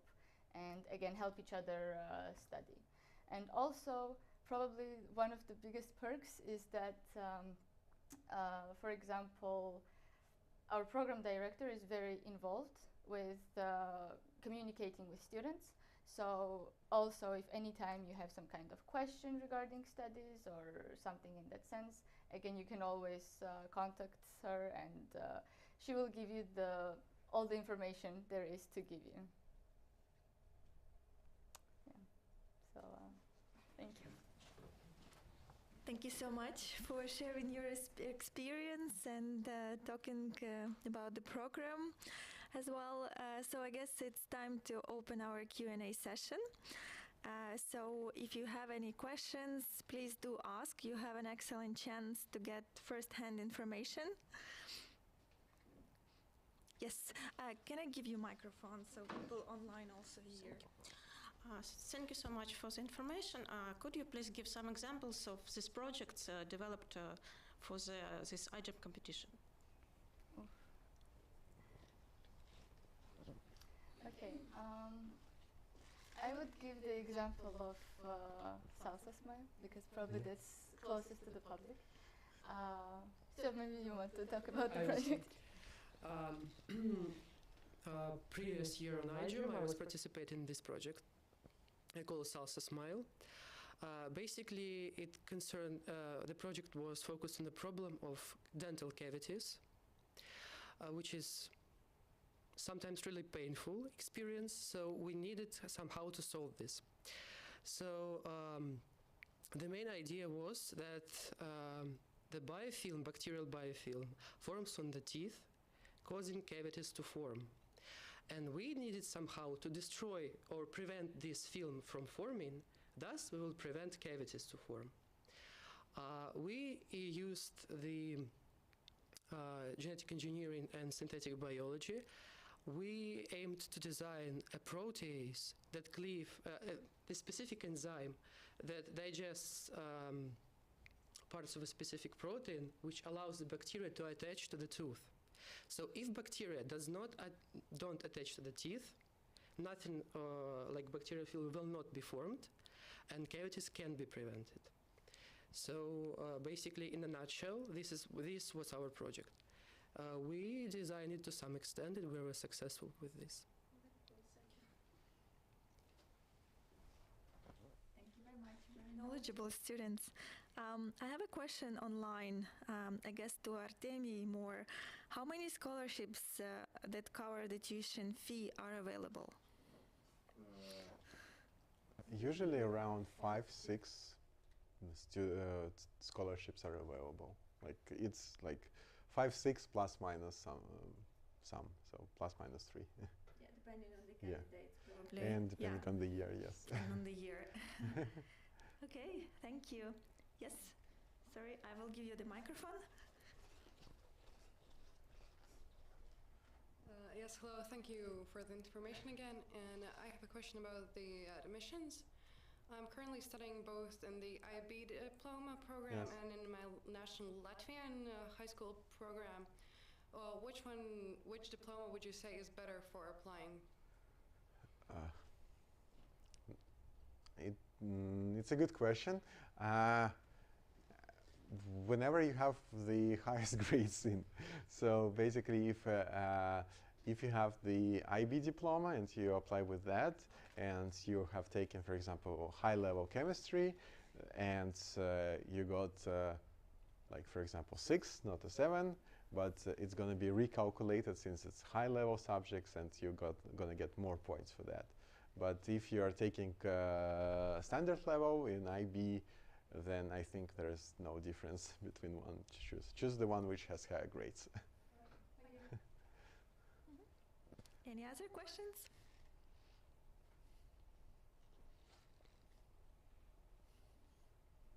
No? All right. Then thank you very much everyone for coming. You can also approach our dear speakers after the info session, or you can also join our tour to the Institute of Technology, which is going to be conducted by Artemi. So please find me at 2 o'clock on the first floor. I will also join the tour, and let's check out how the Institute of Technology building looks like. And for everyone who joined us online, thank you so much for watching, and I wish you a very nice day, and thank you very much. Thank you.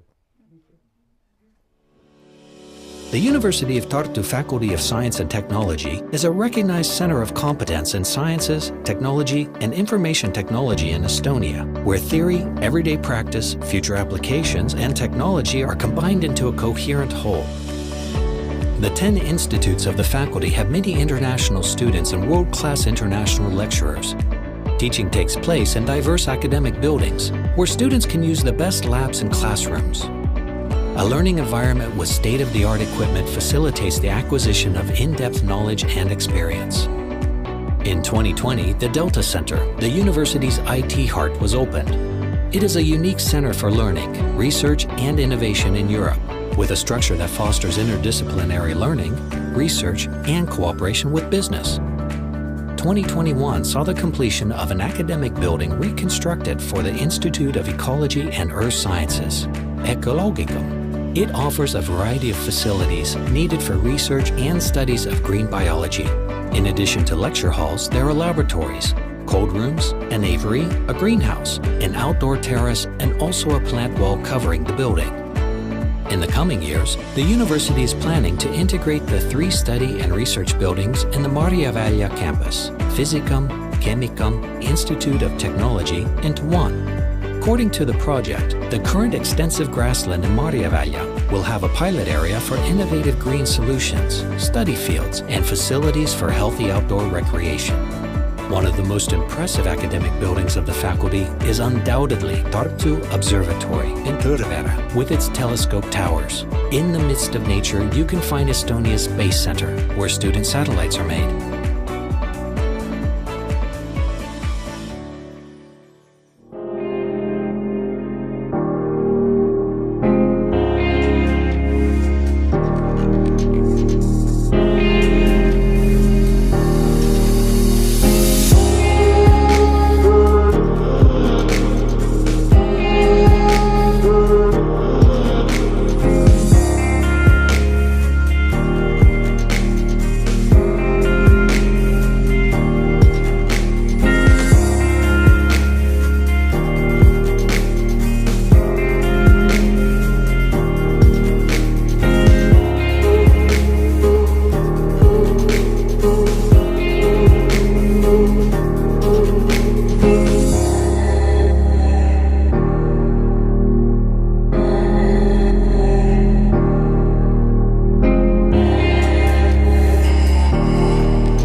Hi everyone, welcome to the Institute of Technology. My name is Artemi and I'll be your guide today. So this is the first room when you enter the building. Here you can leave your coat, go grab a snack, or go straight to the classroom.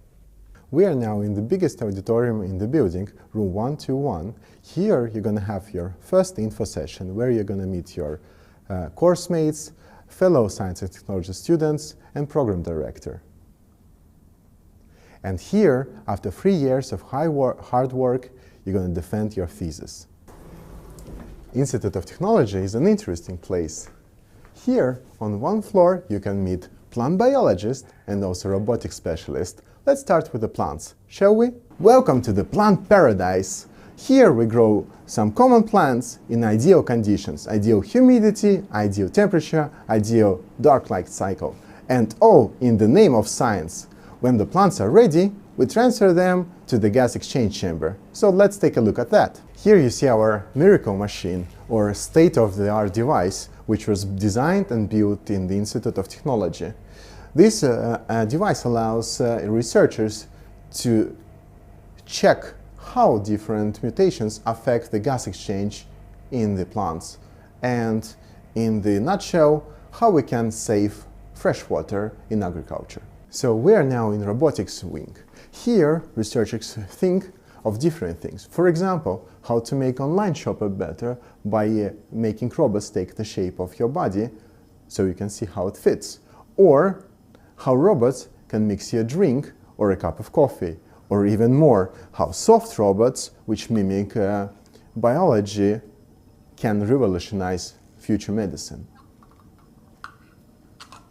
When doing biology experiments, you first need to sterilize things, your equipment, as well as growth medias in this machine called autoclave. And afterwards, when you're doing the experiments, usually they need cold temperature. That's why we always take this slice from the ice machine. So we are now in a safety cabinet room. Here, researchers work with the cell culture line, which are very fragile and need to be held in the sterile conditions. Already in the first semester, you will get a practice and work with them here in the safety cabinets. We are in the microscope room where we study yeast cells and their cell cycle with the help of fluorescent microscope. As you can see, you can follow the cells from the time course and different positions, and then you get a lot of data which you further analyze on the computer. Okay guys, if your first thought is UV light, then you are right. And what you see here, these are DNA bands, the same DNA as in every living organism. And if you are wondering why you are not fluoresce in the solarium, it's very easy. You don't see the DNA itself, but the dye, which is connected to the DNA. We are in the molecular biology lab right now, and I'm going to show you different devices and different things we do here. For example, this machine is called centrifuge, and it's basically help us precipitate samples and get rid of the excessive liquids. And this one here is called micropipette, and its sole purpose is to transfer liquids from one tube to another with a precision to microliter. And now I'm going to show you the device you all heard of, the PCR machine. These are the PCR samples, and we all did the test for corona, and the machine looks like that. You put sample inside, close the lid, and press start. As simple as that. Welcome to the home to the one and only Estonian iGEM team, where students work on their project, bond, have fun, and achieve incredible results. You, future science and technology student, can join the team already in the first course. While doing the project, they don't only sit in the lab, they also collaborate with different teams and also do some public events and even create the art pieces. We're in a so-called shaker room. So you've seen the plants paradise, and this one is microorganism paradise. So these are here yeast cells, and which grew overnight in ideal conditions with ideal temperature and ideal shaking to make sure that every cell gets enough oxygen. And these here are centrifuges. So you've seen one on the tabletop, right? But this one is much bigger and can do much higher speeds. On the 4th floor, there is also the office of Science and Technology Program Director Ilona Faustova. If you ever need any help, the door is always open for you. Hey, am I interrupting? So here students can always get help, support, and brainstorm their great ideas. Good luck, guys. If Shaker is a microorganism paradise, then this is Paradise 2.0. Here you can control everything connected to the growth of microorganisms, from the input of fresh media to their pH and temperature and different gases, and you can monitor all that stuff on the computer live. So, we are in the proteomics core facility of the University of Tartu. Here the protein samples are analyzed and determined. And they do that not only for the university, but also for customers abroad and even to the cheese farms. Sounds cool, right? And this machine here is HPLC, which can help you determine which chemicals are in solutions. So we are in the classrooms where you're going to have your seminars, lectures, or even robotics practical sessions. Our tour is coming to an end. But don't forget to apply and join our science and technology family.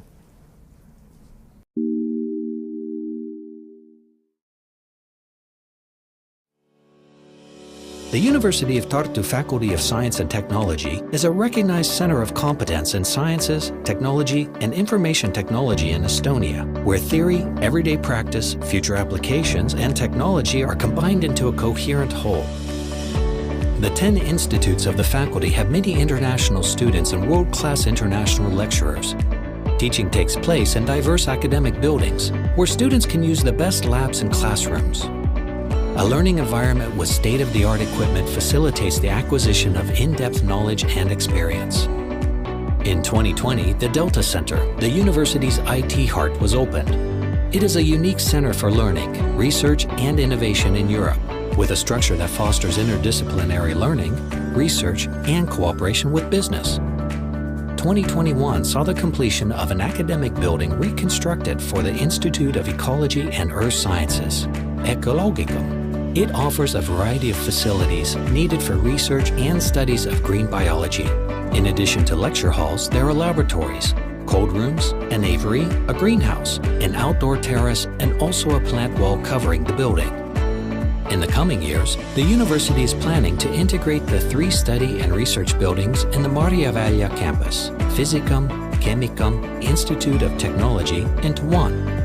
According to the project, the current extensive grassland in Maarjaväljä will have a pilot area for innovative green solutions, study fields, and facilities for healthy outdoor recreation. One of the most impressive academic buildings of the faculty is undoubtedly Tartu Observatory in Tõrvere, with its telescope towers. In the midst of nature, you can find Estonia's Space Center, where student satellites are made.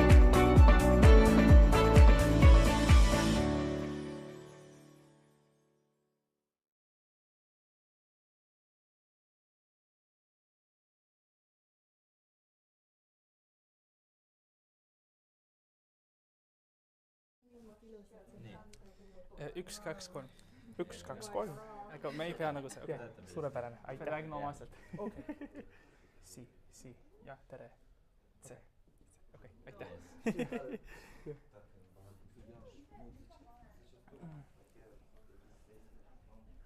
İndireyim. Onu bilerek açtım. Biraz hava gelsin diye çok sıcak çekiyoruz.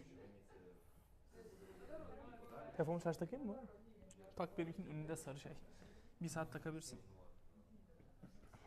Siktir et, boşver. Taksana. Çok kötü de yapacak bir şey yok. Benim normal selt.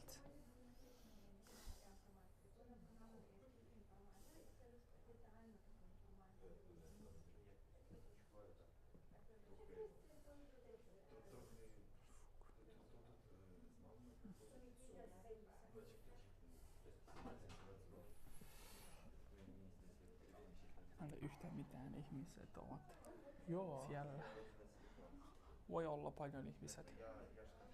Webissä. Mikä unfortunately oli?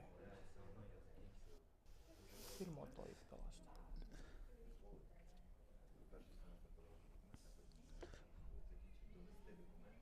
Sonia is doing with Pilderin. Ne alaka peki? Şey, Estonca. Ama registration'da o varmış zaten. Efendim? Registration'da o varmış.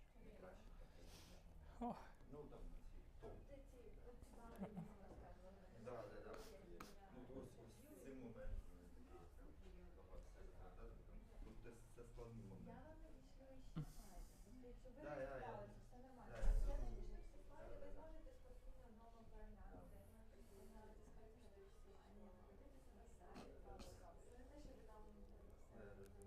Ben galiba saçımı yapacağım ya. Olur. Ya. 10 dakikamız var daha. İstersen yani. Olur yapalım.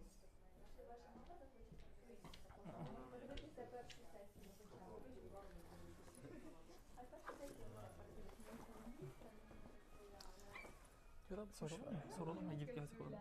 Olur. Tuvalet mi? Neden süreceğim? WC. Vabandust, kas on kui me läheme tualetti ja tagasi? Mikrofoniga, okei, tore, aitäh. Daha iyi olur. Biraz keep the... Yok.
is about our integrated bachelor's and master's programs in medicine in English. My name is Anna, and I'm going to be your host. And today I have with me our two dear speakers, Aga and Efe, who are the students of the program, the last year, soon to graduate. And they're going to talk more about the program in depth, and then they're going to talk about their experience as well. So after the presentation, you will have chance to ask your questions, or after the info session is done, you can also come to Aga and Efe and talk with them as well. For our people who are joining us online, please do not hesitate to write your questions in comments under the video, so we are also going to answer these questions. So enjoy the info session, and I will give a floor to Aga and Efe. Thank you so much. Hello everyone, our dear guests here, and also the friends who are watching us online. Welcome to our info session for the integrated bachelor's and master's program of medicine. So I'm Efe Ergür. I'm a fifth year medical student in the University of Tartu. And guess what? I'm Ege. I'm also a fifth year medical student in Tartu. And today we'll talk a bit more about our program, and then we're more than happy to answer if you have any and all questions. So yeah, the picture you see on the right lower corner, it's from the first year, so you can compare how medical studies affected us. Yeah, so it made us look younger. So well, this way. Yeah. Here are some little details about our program. So first of all, our program is an integrated program. So basically it is for 6 years. And when you complete, you are entitled with the degree, MD degree. And you have to fulfill at least 360 credits, ECTS points. And you can read more about like what does one ECT mean. But basically you have to get like 60 ECTs per year. And at the end of the 6 years, you are getting 360. And the study form is full-time, so you cannot study like part-time medicine, part-time something. You have to devote fully. And the language requirements, which you might have many questions about it, our program is in English, so all of the teaching happens in English. However, after the third year, where we have more patient interaction, we have to speak Estonian to the patients. And for that, I think we'll have slides in the future as well. But we are having our Estonian courses in the first 2 years, we have to take them. And then after the second year, we can take it voluntarily if you want to continue more, build your Estonian skills more or not. And finally, you can see the tuition fee. It has been different between years. So this is the one for this year. You can refer to the University of Tartu webpage for more information. So the basic studies in medicine, meaning the first 3 years of, let's say, medical school, is carried out in a system where you have courses in biomedicum to attend. I hope you're maybe joining the biomedicum tour as well after this. And in a predetermined order. So there are some courses available for you to pick within, but there are some courses that you have to pass. So in the further years, those courses are prerequisite to take the further year courses. So initially you have a predetermined order of courses, and then you start adding courses according to what you actually like. We have some credit details, but as Efe mentioned, the compulsory subjects are the ones that we have to pass, and these are like 274 credits. And the clinical practice, which consists of the whole year in the 6th year of medical school, is a completely different structure. So it's not simply like you go to school and have a lecture or practical or see patients in the university hospital, but it's totally different. We will talk about that. And as I mentioned, in the first, second years, and also additionally in the third year, you can get your Estonian courses. Here it is depicted as 21 credits, but it depends how much you take as well. And then there are also electives, and these electives are actually important. You have to do at least 8 credits of electives during your whole med school. But anyways, you're gonna do like 360, so 8 credits are like quite doable.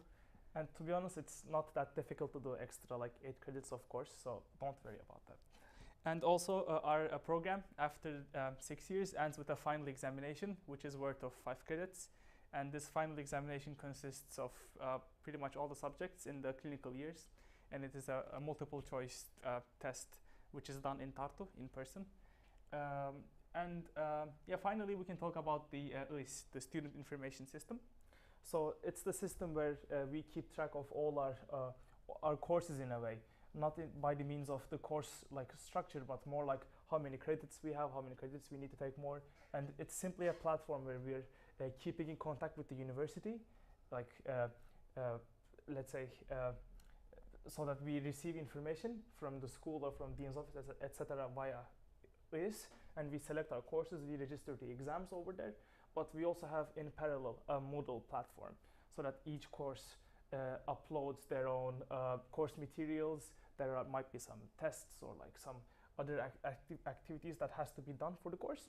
So those two systems are quite crucial within the course of our studies here. But you'll have a lot of time to actually learn about, like, get used to the system anyway, so don't worry about that as well. So some application deadlines for medicine and English. On 4th of March, there is the BMAT test, and the registration actually is before 5th of February, and the deadline of application is 15th of April. So before that, you should complete your application. And on May, there would be an interview online, and towards the end of May, on 25th exactly, there will be the final admission results. And on 4th of September, the school year starts. So as far as I can see here, probably all of you have, if you're interested, signed up for the BMAT exam. So good luck with your exams. And at least the entrance interview is done by a cohort of professors and teachers. Yeah, by the faculty. Yeah, by the faculty. Yeah, that's the better way to say it. And yeah, good luck if you are already signed up for the BMAT. So, admission to international medicine program. This year, the admission criteria consists of the BMAT test, which we have gone through. This test, you need to get minimum 3 from sections 1 and 2, and then there is no minimum section for for section 3.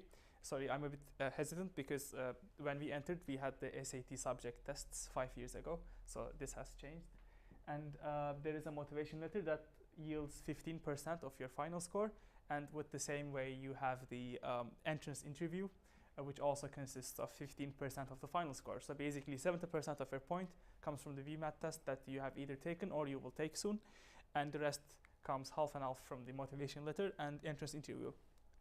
So as you can see from the percentages, the portion what motivation letter and the entrance interview gives you, it's not something to be underestimated in a way, and it's actually quite important for you to especially find your own motivation to come study in Tartu medicine for 6 years or 5 years. That will be your profession for a much longer period of your life. So it's important to actually find the inner motivations of yours and then reflect them very clearly. Yes. So every year we usually get we start with 24 students. So the competition, or for each study place, there are 9 students applying. So it's 1 to 9.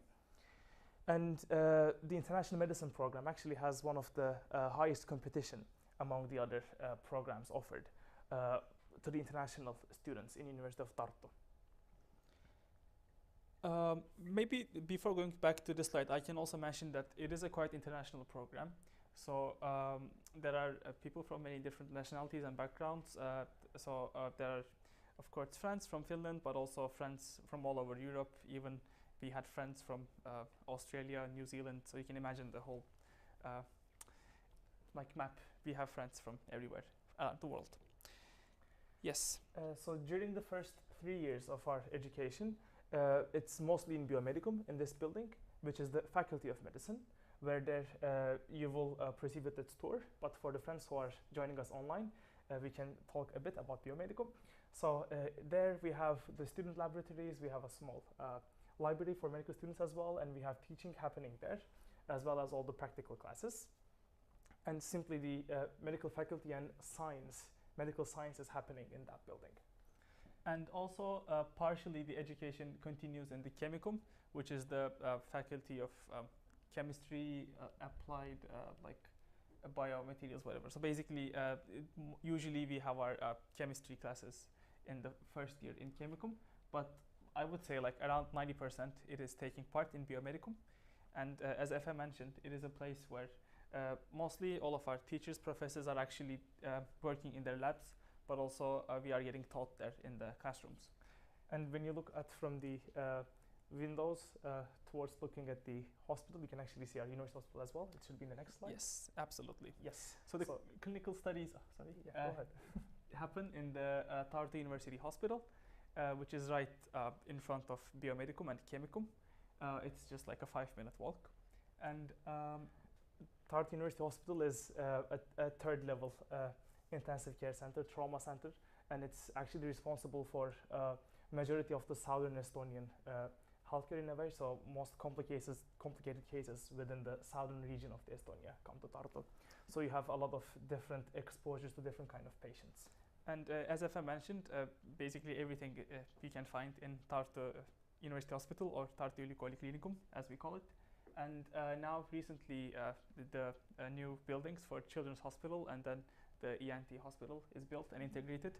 So maybe by the start of new academic year you could see the new hospital buildings as well. And there are also some other hospital buildings within the city that you might have to actually visit within your studies, but more and more it's being centralized and being brought together to the Mario Moisa hospital area, so that all hospitals are joining together.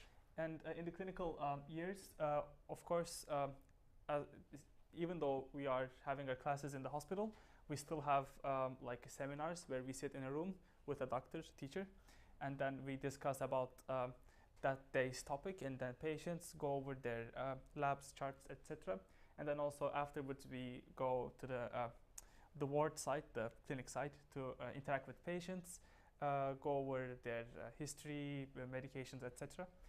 So basically clinical teaching looks like that. And then we have in 4th and 5th year you have one subject at a time. So basically, for example, you can have the whole internal medicine in one semester, and then you change places every month or like every 2 months depending on the subject. So in 6th year, unlike the previous 5 years, students have to complete a clinical practice, which during that time students are spending a whole year in different, let's say, specialties or parts of medicine in healthcare institutions in Estonia or abroad. Unlike, as I said, unlike the previous years, you don't have any teaching happening there, but you simply work as a doctor in trainee in different wards and in different, let's say, parts of the hospital, and you gain experience next to more experienced doctors than you, and then finally you come back to Tartu and do your final examination. Yeah, but it's not just only like they give you the badge and you go walk around as a doctor, but it is, of course, there's a structure. So you have to fill like a diary, not like a diary, what is it? Logbook. A logbook, sorry. Yeah. A logbook, and with, for example, 1 case per week that you have to formally write, and then you keep your logbooks, and then it is tracked by the dean's office so that they can see if you are proceeding with your clinical practice in the way that should be done. Yeah, and there are also some set of like competencies that you have to follow, like in one cycle you have to complete like 10 different, let's say, procedures or etc. So it's closely followed and monitored. The reason why we know more about that is because we are having that ahead. So like we have 6-7 weeks left to start. So yeah, but you'll learn more about this when you come to Tartu, and then you successfully complete the preclinicals and then also the clinicals, and then after the 6th year then and after the exam you are officially getting your MD degree. And teaching and education never stops in life, which that happens also in the case of our medical studies, because after obtaining your MD degree, of course postgraduate medical training continues, either as residency, or if you want to follow the track of becoming a physician scientist, you can move on with the PhD part as well. But regarding the residency part or the postgraduate medical education part, there are more than 44 programs available in University of Tartu or Tartu University Hospital to continue. And depending on the residency, either whether it's internal medicine related or it's surgical specialty or etc., the duration of residency changes from 4 years to 5 years, maybe 6 years. It really depends. And there's a big, like, sometimes they ask us, so how can we get into residency in Estonia? So the system is that because we're the only medical school in whole Estonia, Tartu, we don't have another examination for getting into residency programs, but usually you have your final exam score from Tartu on one side, and then also the programs, which is like told here. Different programs every year tell how many openings they have for residents. For example, let's say pulmonology has places for 3 residents for this year, and then you would apply to that place, and then there will be an interview with the applicants who are interested, and then the 3 will be decided by the results of the exam, and then also with the interview. So that's how generally it works in Estonia. And the benefits of our program is that, first of all, you also, since you're dealing with patients on a day-to-day basis after your basic medical education cycles, let's say, you acquire some amount of, like, even like, it's wrong to say maybe some, but you actually kind of get Estonian quite easily in hospital setting, because day to day you just, when you have to speak, then you learn it. So it's one plus thing that you get another language in your pocket. And if you are a foreign resident, you can also obtain a residence permit and working permit to continue if you want to stay here in Estonia. Because when you get your MD degree from Estonia, basically it means that you are eligible to practice medicine in Estonia, so that you can continue to stay here and then specialize if you want, or continue as a GP, and like basically there are endless opportunities. And one thing I can add here is that since Estonia is also in the European Union, and within the European Union, it's much easier to switch countries within EU as a doctor. Unlike in other countries, you have to sometimes complete other kinds of examinations to prove your medical education. But within different, let's say, EU member states, it's much easier to switch countries within. So that could be another benefit of our program. And also, maybe I can also add that because our program is in also English, you get to learn medicine in English, and this has helped me so much in a way that because the international language, of course for the medicine as well, is English, so it is much easier for me to now follow what's happening all around the world in a medical side.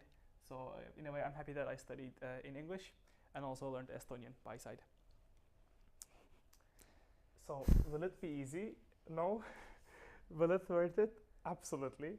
So if you're more interested in joining University of Tartu for medical studies, we will be more than happy to see you next year, hopefully. And if you have any questions, please write them under the comments. It's been tracked, we're following them, and we're more than happy to answer them. Also, if you have any questions in the house, we're more than happy to answer any and all. Let's see if we have any other slides. Yes, see you at University of Tartu. Nägemist. Thank you so much for your wonderful presentation about medicine, program in medicine.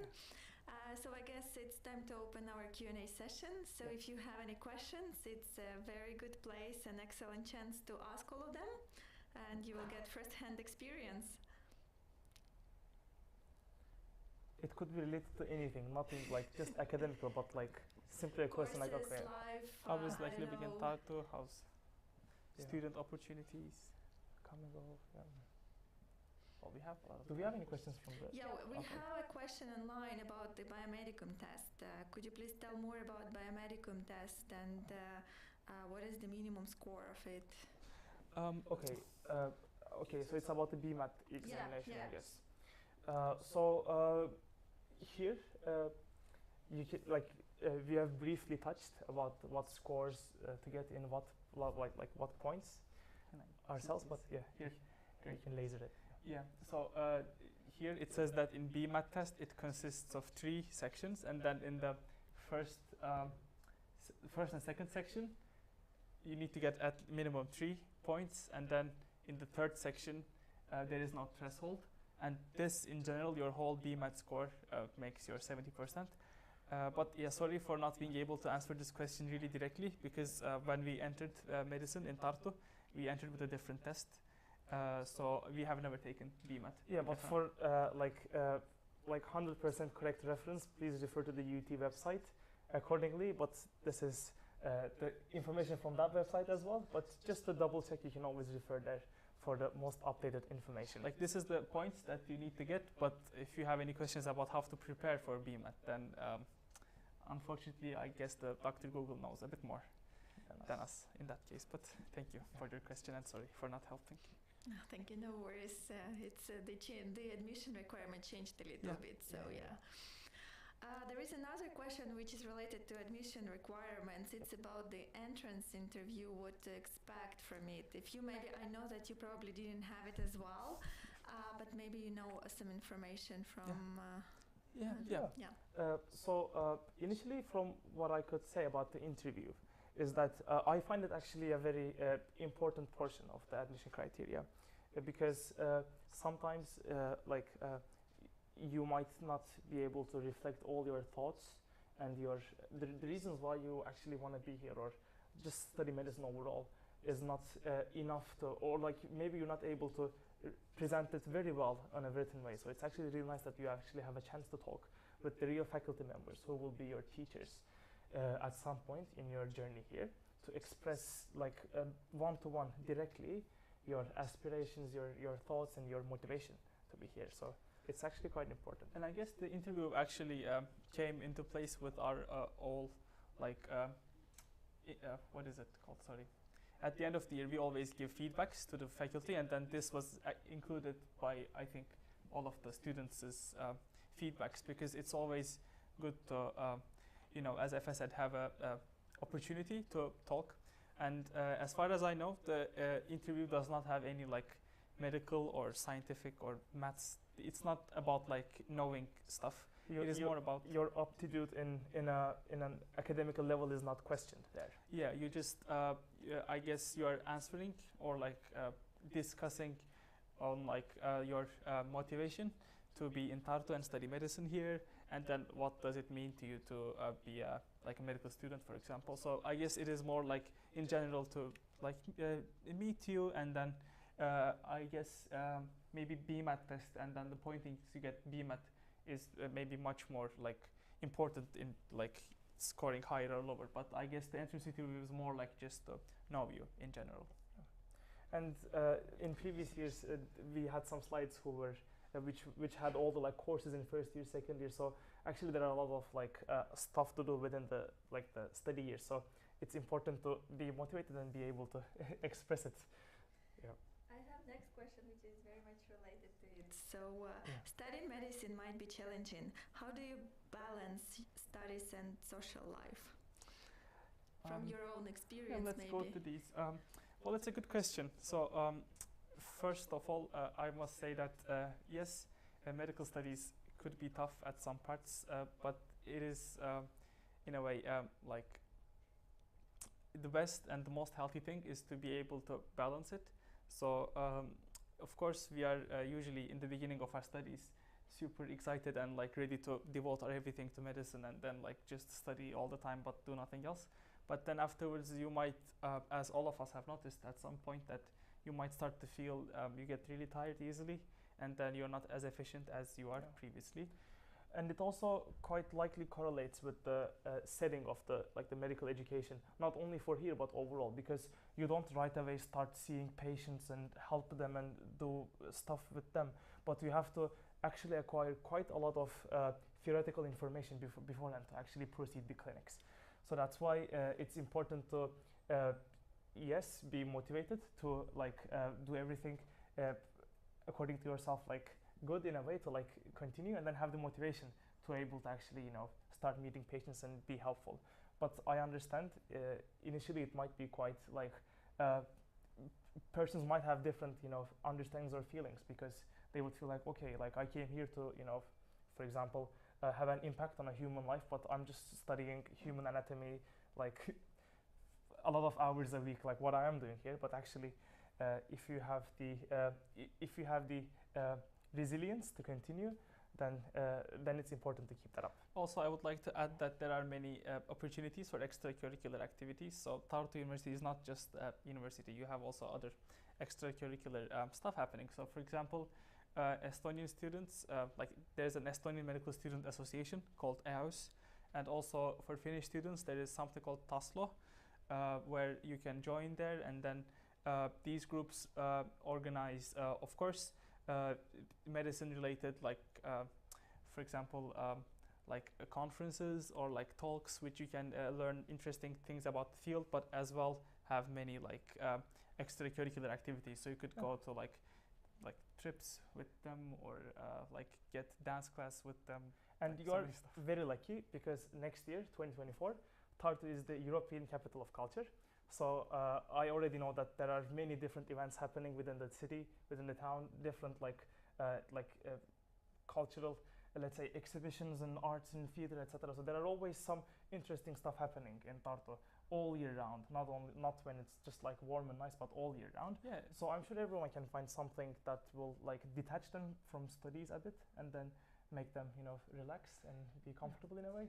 So Tartu city has a lot to offer if you are ready to acquire them. And also a little addition, Tartu, you might it might seem that it's just a small city in the south of Estonia, but actually remember that Tartu is the second biggest city in whole Estonia, and then it is the biggest student city, in my opinion, and I think it's quite true, because there are over 7 universities in Tartu in general. And technically, if you say that there are like around 100,000 inhabitants in Tartu, and there are like almost 15,000 students, so like student to like general population ratio is like quite high. So it's a quite young city, I must say, vibrant city, like student city. So as long as you are motivated to keep your studies and at the same time know your escapes, then I guess it's not difficult to continue studies. I mean, there are obviously times where we studied more hard, times where we studied more or less, but basically balance is the key, like everything else in life. Yeah, sorry for the long answer. Yeah, There are much to say about this. No worries. I have a few more questions. One question is, do I need to prove my English language proficiency with the international test? According to the admission criteria that I know of, no additional proof of English language proficiency like IELTS or like Cambridge test or TOEFL, whatever, they're required. But since you will be doing the BMAT exam, you are expected to have the level of English to be able to actually complete the test. So that's like one indicator. And also you're writing a motivation letter and like having an interview online interview with the faculty. So yes, you will have like a good use of English at some point. And that's, in a way, like important. Like, of course, beg my pardon, in the previous question I just said that entrance interview is more like discussing with the professors, but it's not just a chat you would do with your friends. Like, you have to use your language and like your what you feel in order to influence your teachers. So please take that into account as well. So and see it as a like a real interview, that you do it like you would apply for a job, for example. Thank you very much. I have one question about the transfer. Can I transfer from my university to the medical faculty? That's a great question, and to be honest, for we have also a Russian specialist. Oh, okay. Here. Oh, very sorry. Oh, maybe it's floor is yours. Yeah, floor is yours. You cannot transfer, but I know that you have to apply via regular admissions, but then you have an opportunity to a credit transfer, which is which can be done via like the prior learning commission or something like that. But you cannot have a direct transfer, but you have to still apply via regular admissions. That would be my answer. Yeah, and maybe I can also add that there are some of my classmates or some colleagues of mine who have studied something else before starting med school, and then some of the courses actually match with the courses we have. So as you have stated very well, there is a possibility to apply for the recognition of prior learning.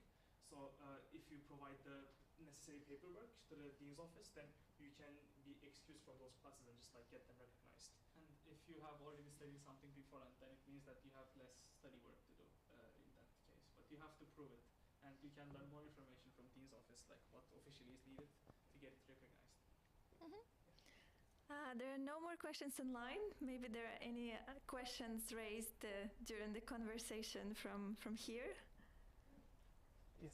Sorry, I will give you the microphone so online people can hear as well. So you mentioned about the biomedical admission test, the motivational letter, and the entrance interview, but are there any sort of weightings regarding your actual high school examination results? I guess you have to prove that you have finished like a higher education level, as far as I know. High school, not higher education. Like I mean that high school as the secondary school education, sorry. But maybe we should ask our specialist if we need to, score really good on your. At least I remember I have proved that I graduated from high school. Was the question about the subjects, whether you have to learn certain subject in high school or? Yeah, like do you have to prove that you've learned certain subjects, or do you have minimum grade requirements? Which country have you graduated from? No, we don't require certain subjects because we require the biomedical admissions test, and this proves the requirement of the subjects which are important, but we don't look at your grades, if this is what you meant. So no, we don't look at the grades. Yeah, I guess you have to finish high school at least. And Yeah, important to finish the high school. Yeah. Any other questions? Okay, if you don't have any more questions, then I will invite you to our biomedicum tour, which is going to happen today. We are going to gather in the lobby at 2 o'clock, so please join and you can see where our medical students are studying. And I would like to thank again the FF for a wonderful presentation, and if you have any questions you can approach them after info session. And thanks everyone who was with us online today. You can also send us your questions. Have a great day. Bye-bye.